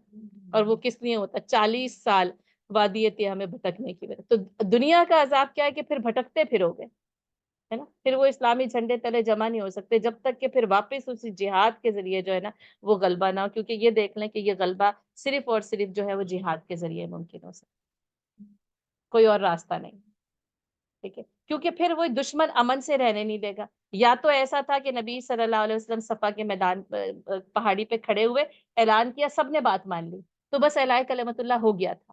لیکن بس سننا سے کیا پتہ چلتا ہے ایسا نہیں ہوا اور ایسا نہیں ہوگا، تو بس پھر 13 سال مکے کی تربیت ہے، پھر اس کے بعد 10 سال مدینے کا دور ہے، اور اس سے لے کر جو ہے نا وہ قیامت تک مسلمان اسی راہ پر چلیں گے تو ان کو نجات مل سکتی ہے، ٹھیک ہے۔ اور یہ غلبہ ہم اپنی آنکھوں سے دیکھیں یا نہ دیکھیں، اس سلسلے میں کوشش کرنا ہے نا، کیونکہ یہ آیت اتنی اہم ہے اور ایسے انداز میں آئی ہے نا کہ واقعی اگر آپ دیکھیں تو آپ حیران ہو جاتے ہیں۔ وجاہدوا فی اللہ حق جہاد، اور جہاد کرو، کوشش کرو اللہ کی راہ میں جیسا کہ کرنے کی ضرورت ہے۔ انشاءاللہ آگے قرآن میں یہ مضمون آتا رہے گا تو اور جو ہے وہ ہم اس کو پڑھتے رہیں گے۔ میں نے کوشش کی ہے کہ تقریباً قرآن میں جو اس کو موجود ہے نا اس کا خلاصہ، نچوڑ یا جوہر جو ہے وہ آپ تک پہنچ جائے۔ هو اجتباکم، اصل میں نا ترازو یہ ہے، دو پڑھ رہے ہیں، ایک طرف جہاد ہے، کرے گا کون؟ یہ حق جہاد ادا کرے گا کون، ہے نا؟ یہ آیت اس کا جواب دیتی ہے، کون کرے گا؟ هو اجتباکم، وہ کریں گے جنہیں چن لیا گیا ہے، جنہیں چن لیا گیا ہے۔ بغیر چنے یہ کام نہیں ہو سکتا، سب کو کرنا ہے۔ تو سارے چنے گئے نا، هو اجتباکم، پوری امت چن لی گئی نا، مومن چن لیا گیا، ٹھیک ہے نا۔ خواہش تو سب نے کرنی ہے نا، کوشش بھی سب نے کرنی ہے۔ خالد بن ولید نے تو ایک نہیں بننا ہے بس، ہے نا، لیکن اس کو بنانے کے لیے پوری امت کردار ادا کرے گی۔ اور پھر خالد بن ولید صرف ایک نہیں ہوتے نا، پھر میں ان کے پیچھے پوری فوج ہوتی ہے نا۔ صلاح الدین ایوبی اکیلے تھے کیا؟ پیچھے کتنے ایوبی ان کے ساتھ تھے، کتنے صلاح الدین ان کے ساتھ تھے، ہے نا۔ وہ لیڈر ایک الگ کوالٹی رکھتا ہے، لیکن اس کی فوج نے جو کام انجام دینا، هو اجتباکم، تمہیں چن لیا گیا۔ حضرت عمر رضی اللہ عنہ ایک استعارہ ہے لیکن پوری امت ان کے ساتھ مل کر جو ہے وہ غلبے کی کوشش کر رہی ہے نا، تو وہ کون کرے گا؟ هو اجتباکم، یہ جو حق جہاد ہے یہ صرف وہی کر سکتا ہے جسے اللہ تعالیٰ نے چن لیا ہو۔ اور میں آپ کو استفا بتا چکی، اختارہ بتا چکی، اجتبا بتا چکی، اور ان دونوں کا فرق جو ہے وہ آپ کو جو ہے نا وہ پتہ۔ ایک اور فرق بڑا اچھا ہے، الیکشن اور سلیکشن کا ہے، ٹھیک ہے۔ اب یہ نا سلیکٹڈ ہے، الیکٹڈ نہیں بلکہ سلیکٹڈ ہے۔ آپ کو پتہ ہے سلیکشن اور اجتبا کا مطلب ہی یہ تھا کہ بہت سارے پھل ہیں اس میں سے بہترین اور عمدہ میوہ چننا۔ تو اللہ تعالیٰ نے تمام انسانیت میں سے امت مسلمہ کو چنا ہے، هو اجتباکم، تمہارا اجتباع ہے۔ اور یہ کہا گیا یہ اعزاز ہے، یہ فخر ہے، جس کو کہتے ہیں نا یہ اعزازی منصب ہے کہ هو اجتباکم، تمہارا اجتباع ہو گیا۔ اچھا یہ اب اپنی چوائس سے نہیں ہوا کہ میں چنی جاؤں یا نہ چنی جاؤں، ٹھیک ہے نا. حضرت ابوبکر صدیق رضی اللہ تعالیٰ عنہ کی جو خلافت ہے ان کی اپنی خواہش سے نہیں ہے، بلکہ وہ تو یہ چاہتے تھے کہ لوگ حضرت عمر رضی اللہ تعالیٰ عنہ کے ہاتھ پر بیعت کر لیں.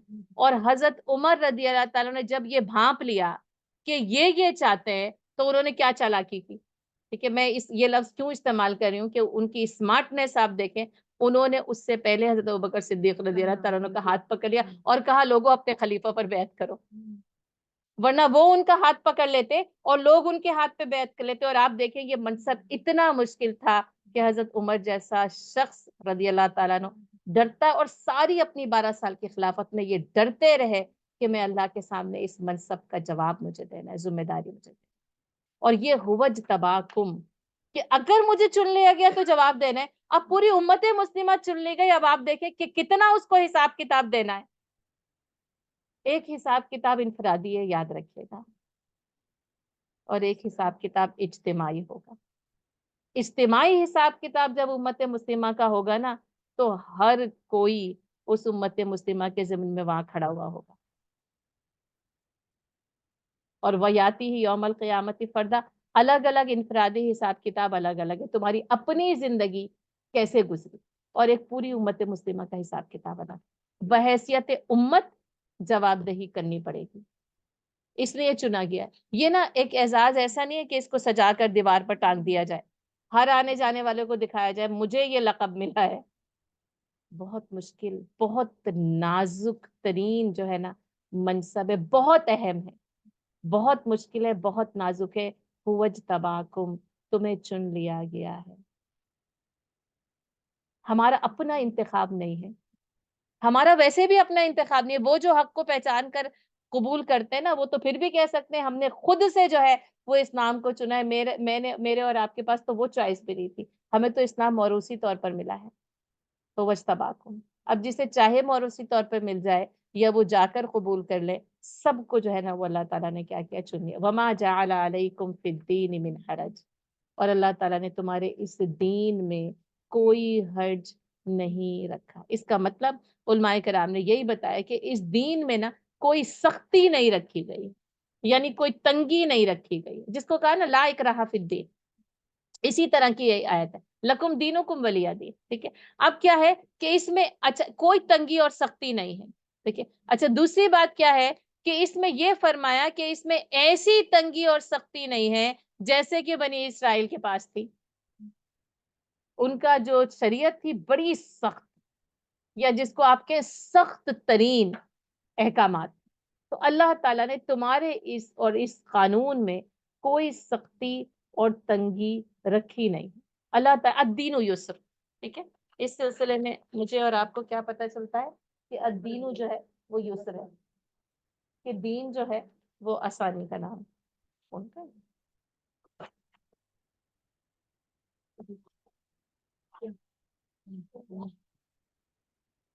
ابھی آپ ادھر نہیں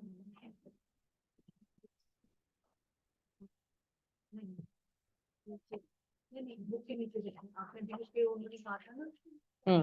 تو میں نے دیکھا تھا نا، لیکن ابھی اس وقت مجھے نظر نہیں آ رہا.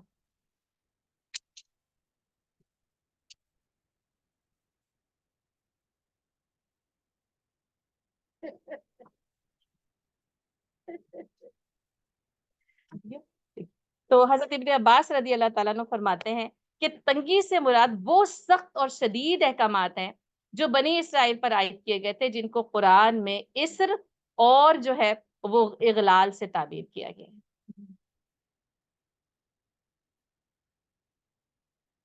اور اس امت پر ایسا کوئی حکم فرض نہیں کیا گیا جو اس کے لیے مشکل کا باعث. اور علماء کرام نے لکھا کہ تنگی سے مراد نا وہ ایسی یعنی وہ سختی ہے جس کو انسان جو ہے وہ برداشت نہیں کر سکتا. اس دین میں کوئی حکم ایسا نہیں جو فی نفسی ہی قابل برداشت نہ ہو. یعنی جتنے بھی احکام اور قوانین ہیں نا وہ ایسے ہیں کہ انسان جو ہے وہ اس کے اوپر عمل کر سکتا ہے اور بآسانی عمل کر سکتا ہے. یعنی تمام جو ہے کام. اچھا اب لا اکراہ فی الدین، دین میں کوئی جبر اور زبردستی نہیں. اب جو انسان اس دین کو یعنی بحیثیت دین کے قبول کر لے اور اس میں آ جائے، اب ایک سوال یہ پیدا ہوتا ہے کہ شاید جیسے نماز پڑھنا بھی جو ہے وہ مشکل ہے، اچھا اب اس کے بعد پھر یہی بات آ جاتی ہے رزق کمانا کیا آسان ہے؟ وہ بھی مشکل. کوئی کام کرنا آسان ہے اس دنیا میں، اس دنیا کی زندگی میں کوئی کام بھی آسان نہیں. تو یہ کہ لیکن ان یعنی وہ اس میں ایک محنت ہوتی ہے، ایک مشقت ہوتی ہے، لیکن وہ اتنا مشکل نہیں ہوتا کہ انسان اس کو کر نہ سکے. اسی لیے کہا کہ اس دین میں تمہارے لیے کوئی حرج رکھا ہی نہیں گیا. قوانین میں ایسی سختی نہیں ہے، ایسی تنگی نہیں ہے کہ جس کے اوپر جو ہے وہ تم عمل نہ کر سکو. اس لیے نبی صلی اللہ علیہ وسلم نے فرمایا نا کہ جُعِلْتُ قُرَّةُ عَيْنِي فِي الصَّلَاةِ، ہے نا، کہ میری نماز میں میری آنکھوں کی ٹھنڈک رکھی گئی. پھر اگرچہ کہ وہ یعنی تھوڑا مشکل ہو سکتا ہے، لیکن اس کے اندر پھر کیا ہو جاتی ہے، راحت محسوس ہونے لگتی ہے نا. ارحنا بالصلاۃ یا بلال، اے بلال یعنی نماز کے ذریعے ہم کو راحت پہنچاؤ.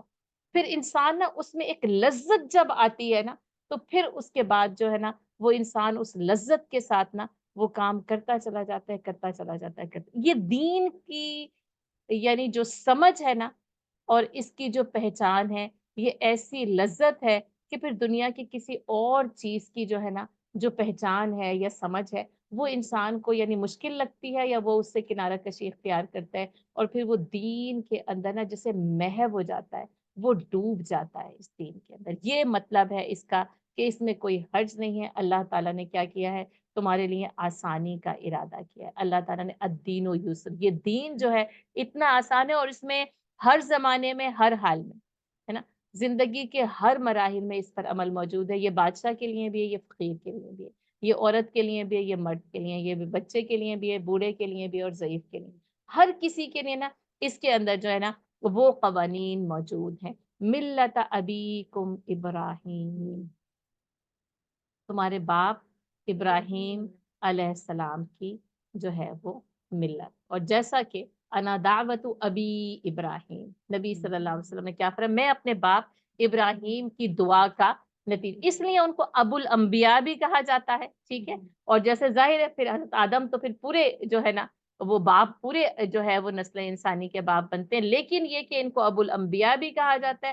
اور اگر یہ دیکھا جائے انا دعوت ابی ابراہیم، تو امت مسلمہ بھی حضرت ابراہیم علیہ السلام کی دعا کا جواب ہے نا.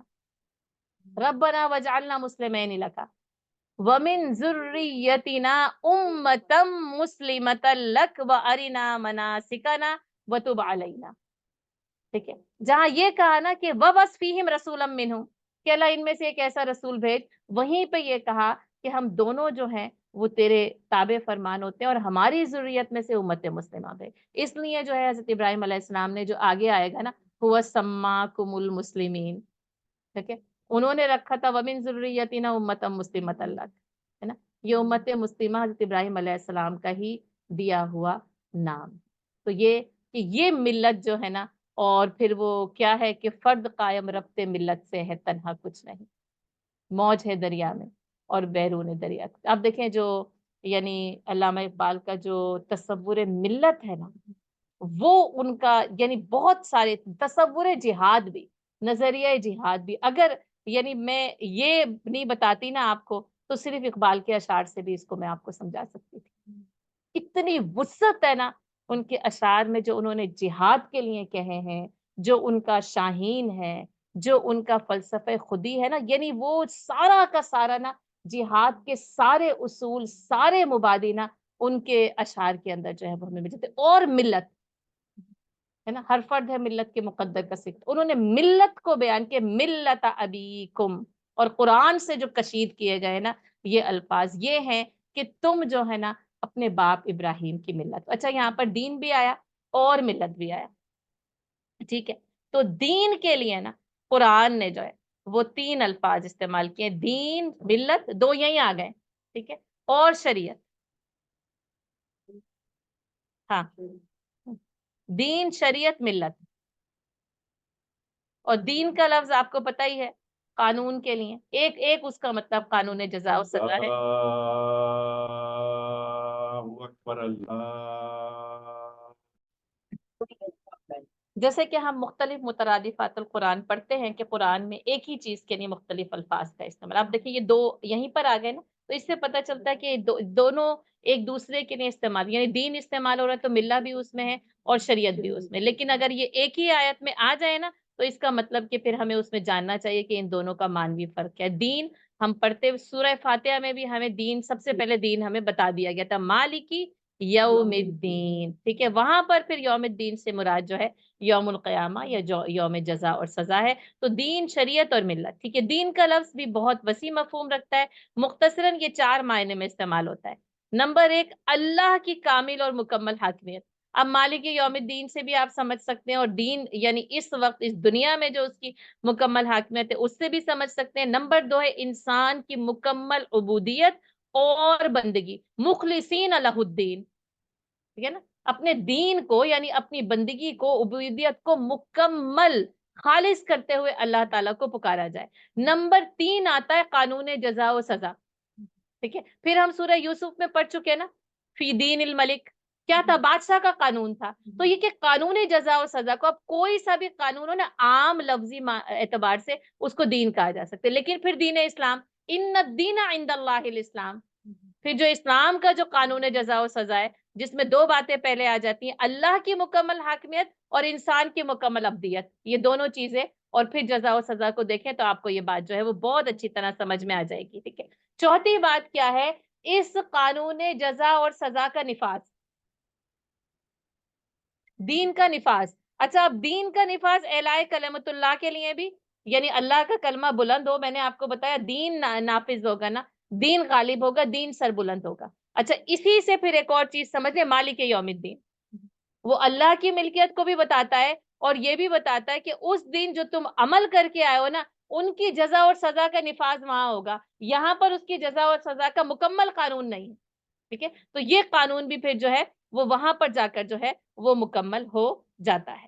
اچھا, اب اس کے ساتھ جو ہے وہ ہم آگے بڑھتے ہیں, کیونکہ اس میں بھی بہت زیادہ جو ہے تفصیل ہے, لیکن بنیادی طور پر یہی ہے. ان الدین عند اللہ الاسلام, دین اسلام لکھ کر, یا دین اللہ, اس کو فی یعنی دین اللہ بھی اللہ کا دین ہے, اور اسلام جو ہے وہ اللہ کا دین ہے. شریعت, شرع کے لغوی معنی واضح راستہ ہے. ٹھیک ہے, راستہ. ٹھیک ہے, اب شریعت کے معنی دین کا وہ راستہ جس کے اوپر چلا جاتا ہے. ٹھیک ہے, ایک راستہ متعین ہو گیا نا, اب اس راستے کے اوپر چلنا. اچھا, اس کے لیے جو ہے ہمیں قرآن کی اس طرح ملتی ہے, شرع لکم من الدین.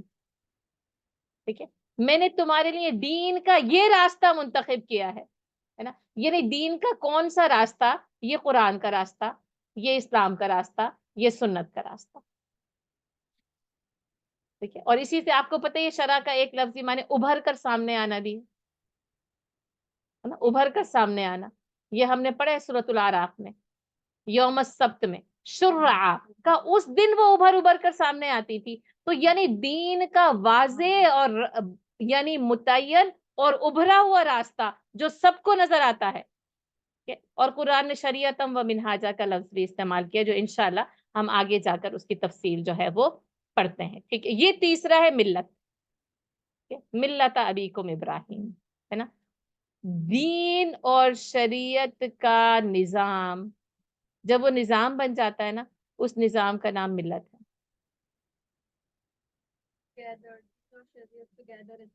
یعنی دین کا راستہ, اس راستے پر پوری امت اکٹھی ہو جاتی ہے.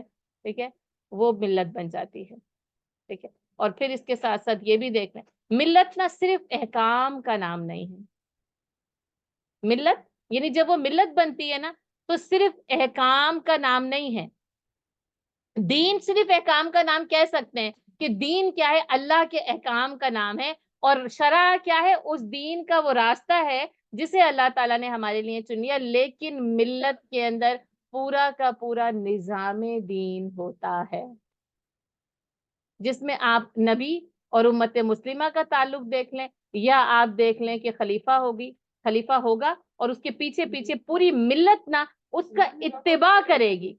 ٹھیک ہے, اس کا اتباع کرے گی. اور یہاں پر بھی نا ملت ابیکم ابراہیم ہم نے پڑھ لیا, اور اس سے پہلے ہم پڑھ کر آئے فاتبعوا ملت ابراہیم حنیفہ سورہ آل عمران کی آیت نمبر 95 تھی، اور پس تم ملت ابراہیم جو کہ یکسو حضرت ابراہیم علیہ السلام کی صفت حنیف، کہ تم جو ہے وہ اس کا اتباع کرو. ٹھیک ہے، دین کیا ہے؟ احکام الہی کا مجموعہ ہے. ٹھیک ہے، شریعت جو ہے احکام الہی پر چلنے کا جو ہے وہ راستہ ہے، اور یہ راستہ نا ہر نبی کی یعنی نبوت میں مختلف بھی رہا ہے اور مختلف بھی ہو سکتا ہے. یعنی موسوی شریعت مختلف تھی، تو پھر محمدی شریعت جو ہے وہ اس سے مختلف ہو سکتی ہے، اس سے جدا ہو سکتی ہے. اور ملت وہ نظام ہے جو ایک نبی ان احکام الہی کے راستے کی روشنی میں متعین کر دیتا ہے. جی نہیں، میں کہہ رہی ہوں ویسے تینوں ملتے جلتے ہیں نا، تو اس لیے ڈفرنس بتایا جا رہا ہے، ڈفرنس بتایا جا رہا ہے. ٹھیک ہے، جب شریعت ایک نظام کی صورت میں سامنے آتی ہے اور نافذ ہوتی ہے، ٹھیک ہے، تو وہ کہلاتا ہے، وہ نظام کہلاتا ہے ملت کہلاتا ہے. اپنے یعنی جو متبعین ہوتے ہیں احکام الہی کی روشنی میں جو راستہ ہوتا ہے، متبعین کے ساتھ جو ہے وہ متعین کرتا ہے اور نافذ کرتا ہے.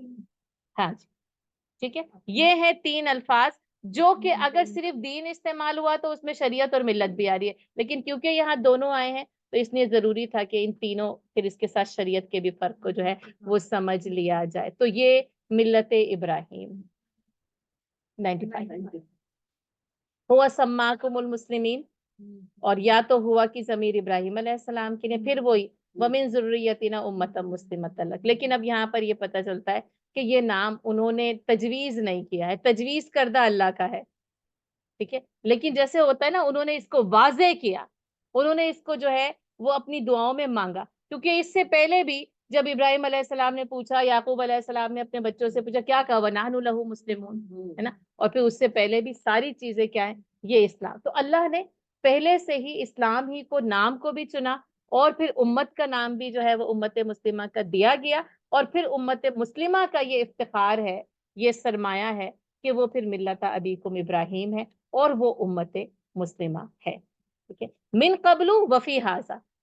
اب کیونکہ جیسے کہا نا ہوا سماکم المسلمین، ایک یعنی رائے یہ ہے کہ حضرت ابراہیم علیہ السلام کی طرف اس کا اشارہ، ایک یہ ہے کہ اللہ نے تمہارا نام جو ہے وہ مسلمین رکھا تھا، اللہ نے تمہارا نام جو ہے وہ مسلمین چنا. من قبل ہے نا، اس سے پہلے بھی، یعنی اس امت مسلمہ سے پہلے بھی وفی ھذا، اور اس امت مسلمہ کے لیے بھی. اسی لیے پھر وہ کہا جاتا ہے نا سابقہ امت مسلمہ، بنی اسرائیل سابقہ امت مسلمہ تھی، ہے نا. اس سے پھر وہ جو اس کا جو فضل تھا، امامت جو تھی، اس سے لے لی گئی، چھین لی گئی، بلکہ کیا ہے کہ امت مسلمہ پہ منتقل کر دی گئی. کیوں؟ یہ ملت کیوں ہے، یہ دین کیوں ہے، یہ شریعت کیوں ہے، یہ نظام کیوں ہے، یہ اتنا اہم کیوں ہے جس کے لیے ابراہیم علیہ السلام نے دعا کی تھی، اس کی وجہ آگے بتا دی جا رہی ہے. لِيَكُونَ الرَّسُولُ شَهِيدًا عَلَيْكُمْ وَتَكُونُوا شُهَدَاءَ عَلَى النَّاسِ، تاکہ رسول تم پر گواہ ہو اور تم لوگوں پر گواہ. اس کو شہادت علی الناس کہا جاتا ہے، اس کو شہادت حق کہا جاتا ہے. اور ہم جو ہے وہ سورۃ البقرہ میں یہ مضمون اس طرح پڑھ کر ہے، آیت نمبر 143 ہے، وَكَذَلِكَ جَعَلْنَاكُمْ أُمَّةً وَسَطًا لِتَكُونُوا شُهَدَاءَ عَلَى النَّاسِ وَيَكُونَ الرَّسُولُ عَلَيْكُمْ شَهِيدًا. دیکھیے مضمون وہی ہے لیکن صرف الفاظ کا اختلاف ہے. پھر ہم نے سورہ نساء میں یہ آیت پڑھی تھی. اچھا، سورہ آل عمران میں جو ہم نے پڑھا تھا نا، وہ تھا کنتم خیر امہ اخرجت للناس، ہے نا. وہاں پر پھر امت وسط کو نا خیر امہ کہا گیا. ٹھیک ہے، تو ایک امت مسلمہ نام ہو گیا، ایک امت وسط نام ہو گیا. امت وسط کی تفصیل ہم پڑھ چکے ہیں، معتدل امت، ہے نا، درمیانے درجے پر، درمیانی راہ پر چلنے والی بہترین امت، جو کہ افراط و تفرید سے پاک ہوتی ہے، جو عدل و انصاف کا جو ہے وہ قانون دنیا کے اوپر جو ہے وہ نافذ کرتی ہے. سورہ نساء کی آیت نمبر 41 میں ہم پڑھ کر آئے ہیں، فَكَيْفَ إِذَا جِئْنَا مِن كُلِّ أُمَّةٍ بِشَهِيدٍ. اور وہ واقعہ یاد کر لیں کہ رسول اللہ صلی اللہ علیہ وسلم نے عبداللہ بن مسعود رضی اللہ تعالیٰ عنہ سے کہا کہ مجھے قرآن پڑھ کر سناؤ. تو کہا اللہ کے رسول میں، جبکہ آپ پر قرآن نازل ہوا ہے. تو آپ صلی اللہ علیہ وسلم نے کیا فرمایا کہ مجھے پسند ہے کہ میں قرآن سنوں، ہے نا. یہ ہے استمعوا لہ وانصتوا لعلکم ترحمون. یعنی کبھی پڑھنا پسندیدہ ہوتا ہے، کبھی سننا پسندیدہ ہوتا ہے. تو آپ پر قرآن اترتا ہے، میں کیسے آپ کو سناؤں؟ کہا سناؤ، ہے نا. اب آپ دیکھیں سورۃ النساء پڑھنے شروع کی, آیت نمبر 41 تک تلاوت کی ہے عبداللہ بن مسعود رضی اللہ تعالیٰ عنہ نے. اور جب یہ آیت تلاوت کی ہے نا, فَكَيْفَ إِذَا جِئْنَا مِنْ كُلِّ أُمَّةٍ بِشَهِيدٍ وَجِئْنَا بِكَ عَلَى هَؤُلَاءِ شَهِيدًا, جبکہ ہم ہر امت میں سے ایک گواہ نکال کے لائیں گے اور پھر تم کو ان کے اوپر شہید بنائیں گے, گواہ بنائیں گے.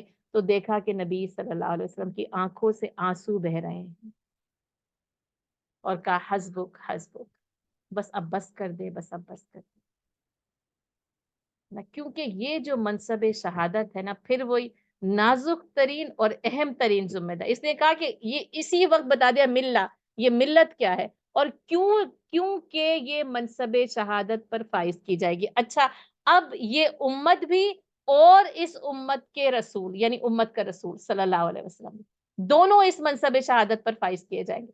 نبی صلی اللہ علیہ وسلم پر اس کا یہ اثر کہ آپ صلی اللہ علیہ وسلم کی آنکھوں سے آنسو بہتے ہیں, ہم پر کوئی اثر نہیں, ہم بالکل بے اثر, بالکل غافل کہ ہم کو یہ شہادہ علی الناس جس کو کہا جاتا ہے شہادت حق کی گواہی کے لیے, وَكَذَلِكَ جَعَلْنَاكُمْ, تم کو بنایا گیا ہے, اخرجت للناس, لوگوں کے لیے نکالا گیا تاکہ وَتَكُونُوا شُهَدَاءَ عَلَى النَّاسِ, اور یہاں پہ کیا کہا گیا لِيَكُونَ الرَّسُولُ شَهِيدًا عَلَيْكُمْ وَتَكُونُوا شُهَدَاءَ عَلَى النَّاسِ, تاکہ تم لوگوں پر گواہ بن جاؤ. اس ضمن میں وہ مشہور حدیث جو حضرت نوح علیہ السلام کی امت کی ہے اس کو بھی یاد کر لیں کہ وہ امت انکار کرے گی تو امت مسلمہ گواہی دے گی کہ نہیں, حضرت نوح علیہ السلام نے اپنی امت کو پیغام پہنچا دیا تھا, اور وہ حضرت نوح علیہ السلام کی امت حیران ہوگی کہ تمہیں کیسے پتا چلا. تو بالقرآن, جہاد بالقرآن سے پتا چلا. قرآن نے بتایا, سورہ نوح نے بتایا کہ کیسے انہوں نے پیغام جو ہے وہ پہنچا دی. تو ہمیں تو حضرت نوح علیہ السلام کی امت کی گواہی دینی ہے, یہاں اپنی گواہی نہیں دی جا سکتی. یہاں اپنی گواہی کیسے دے سکتے ہیں آپ مجھے بتائیں, کیسے ہانک کے پکارے کہ ہاں میں نے اللہ کی دعوت کو لوگوں تک پہنچا دیا. اپنے بارے میں گواہی نہیں دے سکتے, پوری انسانیت کی گواہی کے منصب کی ذمہ داری امت مسلمہ کے کندھوں کے اوپر. یہ اتنا آسان نہیں ہے ہوج تباکم کو پڑھ کر خوش ہو جانا, یہ اتنا آسان نہیں. اس لیے کہ شہادہ علی الناس کی ذمہ داری سونپی گئی. یہ قرآن مجھے اور آپ کو بتائے, جب علم حاصل کرتے ہیں نا تو پتہ چلتا ہے یہ کتنا مشکل, کتنا نازک ہے, کتنا سنگین ہے, بہت خاص ہے, بہت بڑا اعزاز ہے, بہت بڑا فخر ہے. لیکن اس پر پورا اترنے کے لیے نا پھر وہ جان جوکھوں میں ڈالنی پڑتی ہے, پھر جان کی قربانی, پھر جان ہتھیلی پہ رکھ کے نا کفن سر پہ باندھ کے نا نکلنا پڑتا ہے. یہ ہے شہادت کی سمجھ. اچھا, اب آپ دیکھیں اللہ تعالیٰ خود کہتا ہے اِنَّا أَرْسَلْنَاكَ شَاهِدًا وَمُبَشِّرًا وَنَذِيرًا, ہے نا, اِنَّا أَرْسَلْنَا إِلَيْكُمْ رَسُولًا شَاهِدًا عَلَيْكُمْ كَمَا أَرْسَلْنَا إِلَىٰ فِرْعَوْنَ رَسُولًا, اور ہم نے تمہاری طرف ویسے ہی گواہ بنا کے رسول بھیج دیا ہے جیسا کہ فرعون کی طرف بھی بھیجا تھا, یعنی حضرت موسیٰ علیہ السلام. تو سارے نبی اس مقام پر فائز ہوتے ہیں, لیکن نہ امت مسلمہ کی خاصیت یہ ہے کہ اسے بھی اس منصب شہادت پر سرفراز کیا گیا ہے نا. اور باقی امتوں کو بھی کیا گیا, یا بنی اسرائیل سے دیکھ لیں, لیکن وہ حق ادا نہ کر سکے.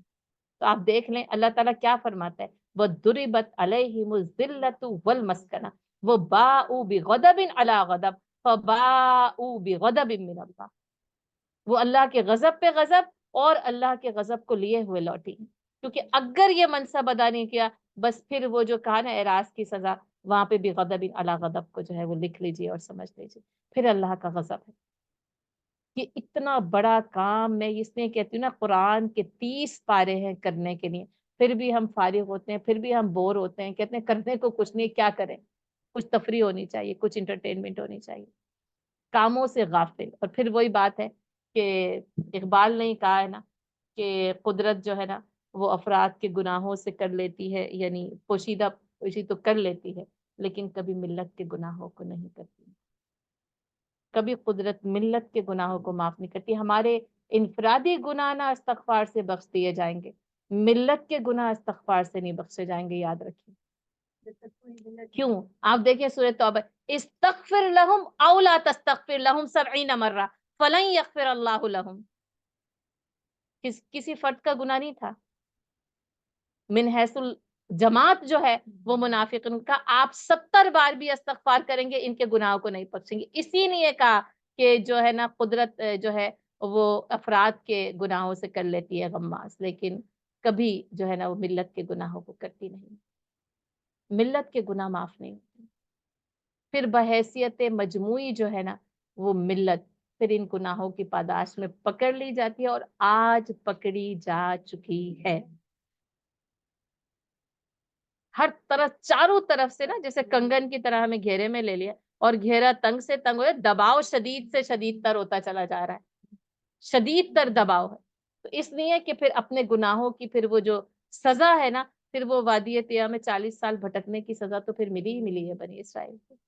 اب یہ نہیں کہ رزق بند ہو جائے گا، منو سلوا نازل ہوتا رہے گا، تمہیں جو عہدہ چاہیے مل جائے گا، جس دنیا کے اسٹیٹس پہ پہنچنا ہے مسلمان ٹاپ 10 میں بھی آ جائے کوئی حرج نہیں ہے نا. اللہ تعالیٰ یہ تمام چیزیں سلب نہیں کرتا ہے، بادلوں کا سایہ نہیں چھینتا ہے، امامت چھین لیتا ہے، اور آج چھینی جا چکی ہے نا. غلبہ نہیں ہے ہمارا، چاروں طرف جو ہے نا وہ ہم مغلوب جو ہے وہ ہو گئے ہیں. فاقیم الصلاۃ، تو بس کیا کرو، نماز کو قائم کرو، وآتوا الزکاۃ، اور زکات دو. وہاں تھا ارکعوا واسجدوا واعبدوا ربکم وافعلوا الخیر، ٹھیک ہے. اور اب یہاں پر اچھا، اب میں نے بتایا تھا کہ 6 چیزیں اس میں، 4 وہاں تھا، یہاں پر چھٹی کیا آئی، وجاہدوا فی اللہ حق جہادی. 5ویں یہ آئی وجاہدوا فی اللہ حق جہادی، کہ کیا کیا جائے گا، کہ جہاد جو ہے نا وہ حق کے ساتھ جو ہے وہ کیا جائے گا، ٹھیک ہے. چھٹی کیا آئی، شہادت، ہے نا. فاقیموا الصلاۃ 7ویں، وآتوا الزکاۃ 8ویں، واعتصموا باللہ 9ویں. ایک اور میرے خیال میں نے چھوڑی ہے، ایک سیکنڈ، 4 5، اور یہ جو چن لیا گیا ہے، اصل میں یہ جو چن لیا گیا ہے، ٹھیک ہے، یعنی جو اعزازی منصب پر جو ہے نا وہ فائز کیا گیا ہے، ٹھیک ہے. ہاں جی ہاں جی، ٹھیک ہے. شہادت 7 8 9 10 بالکل سے. فاقیموا الصلاۃ وآتوا الزکاۃ واعتصموا باللہ، ٹھیک ہے جی. 7ویں نا، 7ویں 8ویں وآتوا الزکاۃ، 7ویں شہادت ہے. ہاں 8ویں فاقیموا الصلاۃ، ہاں 8ویں، وآتوا الزکاۃ 9، واعتصموا باللہ 10، ٹھیک ہے. ٹھیک، ہاں جی، واعتصموا باللہ 10 ہو گئی، ٹھیک ہے.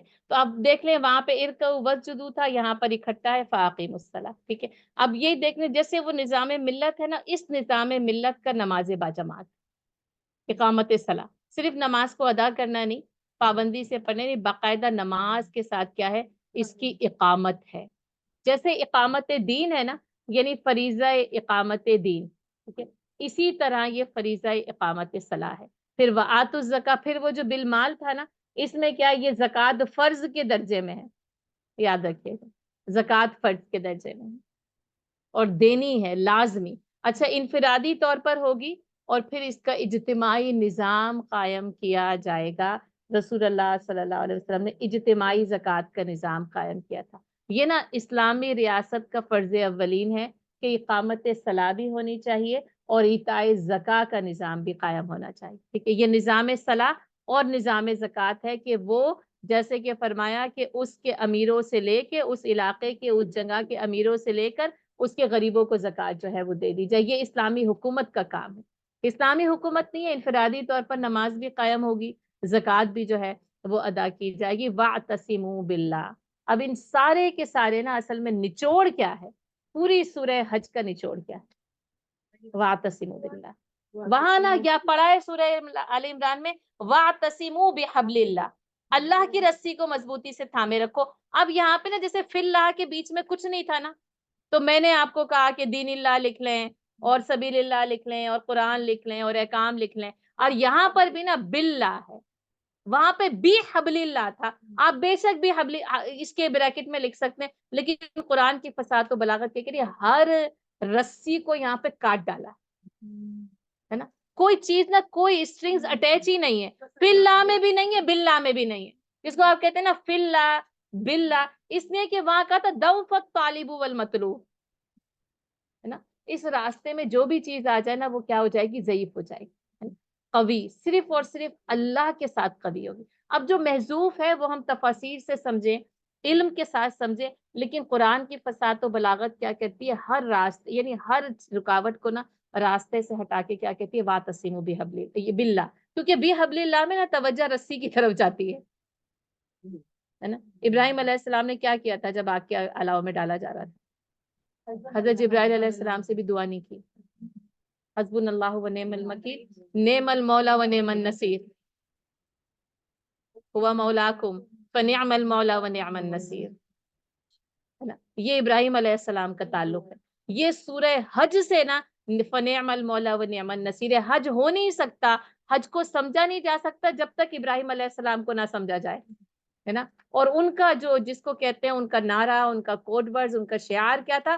فنعم المولا و نعم النصیر۔ اور ہم پہلے پڑھ چکے لبئس المولا و لبئس العشیر، اور اس وقت میں نے آپ کو نوٹ کرایا تھا کہ اس کو نوٹ کر لیجیے، کیونکہ اس کے بالمقابل یہ یہاں پر آیا ہے نا۔ اور بس تم کیا کرو، بس اللہ کو مضبوطی سے اللہ کے دامن سے وابستہ ہو جانا۔ اور اعتصام آپ کو پتہ یہ پھر کیا ہے، یعنی بالقوہ ہے نا، عصم کے اندر موجود ہے کہ بالقوہ، یہ جو عصمت ہے جس کو کہا جاتا ہے عزت، اس عزت کی حفاظت بالقوہ کی جاتی ہے نا۔ تو واعتصموا، پھر وہی بحبل اللہ جمیعا ولا تفرقوا، وہاں پہ جمعیت کے ساتھ پکڑنے کو کہا گیا، کیوں؟ یہاں پر بھی امت مسلمہ کی بات ہو رہی ہے، یہاں پر کچھ اٹیچ نہیں ہے، لیکن ہے ہی وہی کہ جمیعا ولا تفرقوا، اور فرقہ واریت میں نہ پڑو، کیونکہ امت مسلمہ کی پھر وہ جو شرازہ بندی جو یعنی جو بکھرا ہے نا، جو شرازہ ہوا ہے، اس کی وجہ یہی ہے کہ اس نے ولا تفرقوا، وہ تفرقے میں پڑ گئے، اور اللہ نے کہا ولا تفرقوا، فرقہ واریت میں پڑھنا ہی نہیں، گروہوں میں تقسیم ہی نہیں ہونا ہے، ہوا مولاکم، بس وہی ہے تمہارا مولا، وہی ہے سہارا، وہی ہے تمہارا سرپرست، دوست، کارساز، فنعم المولا و نعم النصیر۔ اور کتنا بہترین کارساز ہے، کتنا بہترین سرپرست ہے، کتنا بہترین دوست ہے نا۔ اور ولی اللہ المومنین، اور اللہ نا اہل ایمان کا ولی ہے، ان کا دوست ہے۔ اب دیکھیں ہم نے دوستیاں بھی لگائی نا تو دنیاوی سہاروں سے، اللہ سے دوستی ہی نہیں لگا۔ اسی لیے اولیاء کرام کو جو اولیاء اللہ کیوں کہا جاتا ہے، انہوں نے اللہ سے دوستی لگائی، یعنی اللہ کو اپنا دوست بنانا، اللہ کو اپنا جو ہے نا وہ محبوب بنا، جیسے جس کو کہتے ہیں نا لا محبوب الا اللہ نا، لا مقصود الا اللہ، اور وہ جو تھا نا ضعف الطالب والمطلوب، لا مطلوب الا اللہ، اللہ کے سوا کوئی مطلوب باقی نہ رہے، کوئی مقصود باقی نہ رہے، کوئی موجود باقی نہ رہے، کوئی محبوب باقی نہ رہے، صرف اور صرف نا اللہ کی محبت، اللہ کا ساتھ، اللہ کا سہارا، اللہ کی دوستی۔ اب دیکھیے انسان کی قوت کہاں پہنچے گی اگر اس طرح واعتصموا باللہ، اگر اللہ کو اس طرح پکڑ لیا جائے، اگر اللہ سے اس طرح جڑ جایا جائے کہ اپنی ساری کی ساری جو ہے نا جس کو کہتے ہیں سوچے، دوستیاں، محبتیں، تعلق، بس صرف اور صرف اللہ کے ساتھ وابستہ کر دی، پھر کیوں نہ وہ نعم النصیر، پھر اس کی طرف سے نصرت کیوں نہ آئے۔ متی نصر اللہ، الا ان نصر اللہ قریب، تو کیا کہا گیا کہ پھر اللہ کی نصرت جو ہے بس وہ قریب تمہارے ساتھ ہے نا۔ اور پھر کیا ہے کہ وَهُوَ مَعَكُمْ أَيْنَمَا كُنْتُمْ، جہاں پر بھی تم کہیں ہو نا بس وہ تم، ان معی ربی، حضرت موسیٰ علیہ السلام نے کیا کہا، سیہدین، میرا رب میرے ساتھ ہے، بس وہی مجھے صحیح راستہ دکھائے گا، ہے نا۔ تو اللہ کی معیت کا احساس ہی جب ہوتا ہے جب وہ نعرہ ابراہیمی ہے نا، حسبنا اللہ و نعم الوکیل، نعم المولا و نعم النصیر۔ اس لیے حج اور ابراہیم علیہ السلام کی مناسبت سے اللہ تعالیٰ کی یہ دو صفات اور اس انداز میں آئی ہیں کہ کتنا بہترین کارساز، دوست، سرپرست، اور کتنی بہترین مدد کرنے والا۔ ہم کہتے ہیں اللہ کی مدد کیوں نہیں آ رہی، اینا نصر اللہ، متی نصر اللہ، اللہ کی مدد کیوں نہیں آئی؟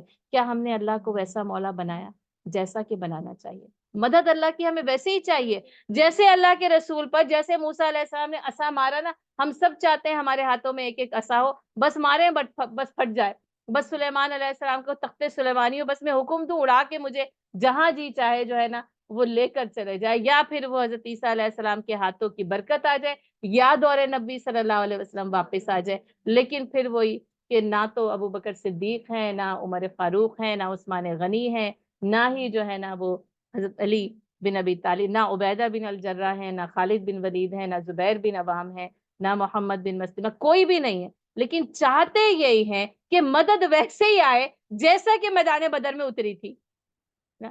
تو پھر یہ پتہ چلتا ہے وجاہدوا فی اللہ حق جہاد، انہوں نے حق جہاد کیا تھا، تو پھر فرشتوں کے فرشتے فضائے بدر پیدا کر فرشتے تیری نصرت کو اتر سکتے ہیں گردو سے قطار اندر قطار اندر۔ اور بے شک ان صحابہ کرام نے جو ہے نا وہ اس حق کو ادا کر دیا، اور انہوں نے فنعم المولا و نعم النصیر کے ساتھ جو ہے اپنی زندگی اور حیات یعنی حیات و ممات، ان صلاتی و نسکی و محیایا و مماتی للہ رب العالمین، ہے نا، کر کے دکھایا انہوں نے یہ۔